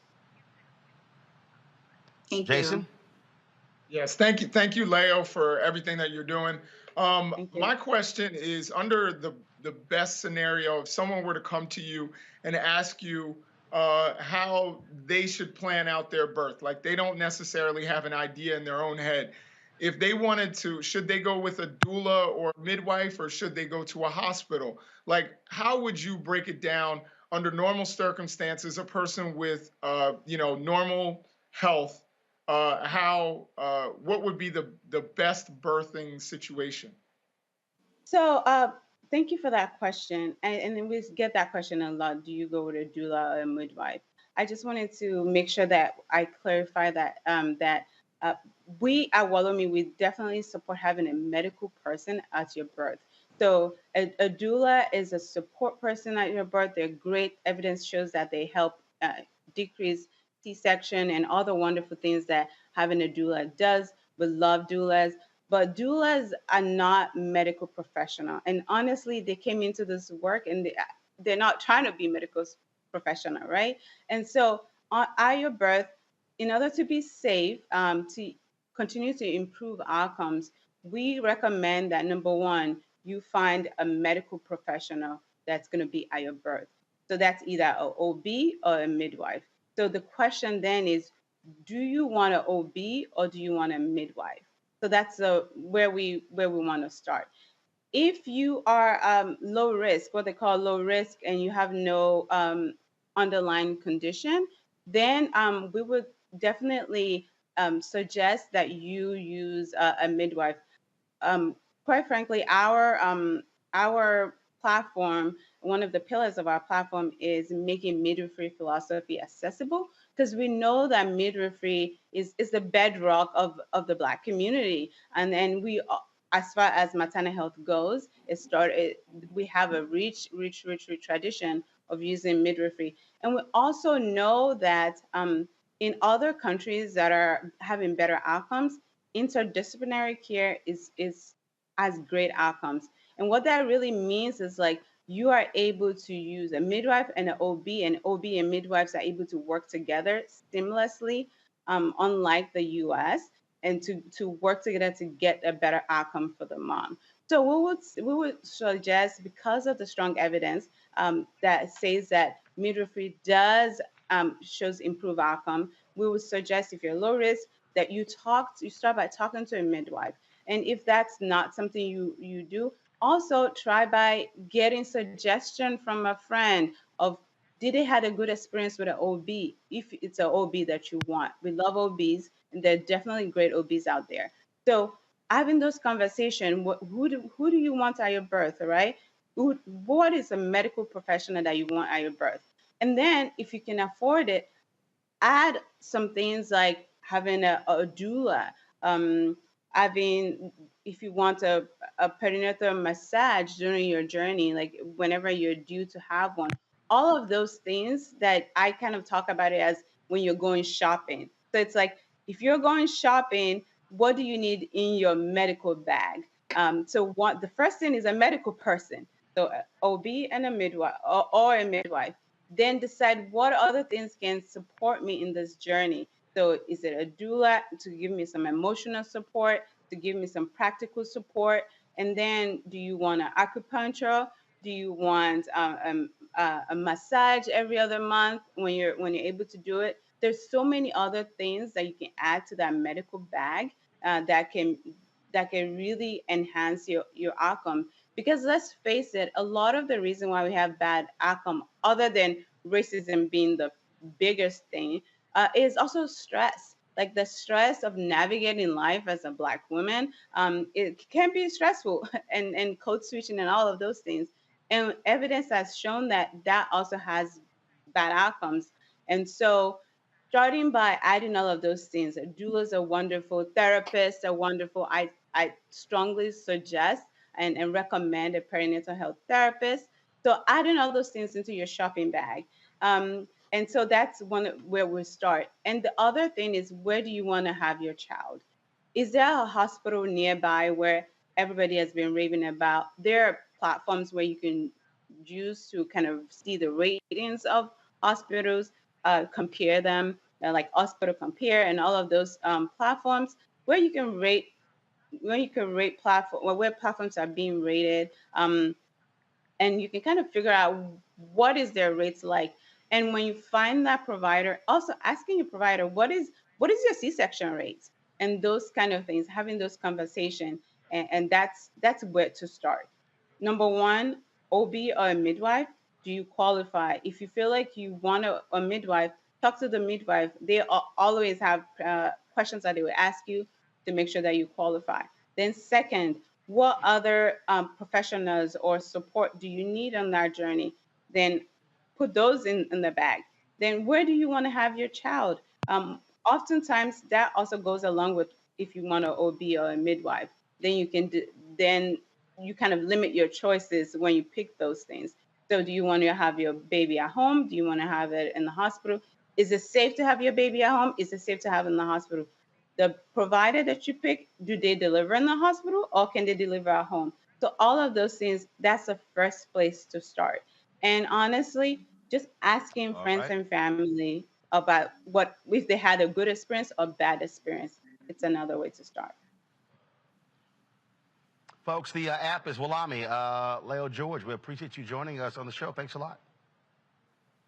Good luck. Thank you. Thank you. Thank you very much. All right. Folks, some sad news out of North Carolina. A former North Carolina NAACP president, Reverend Anthony Spearman, has passed away.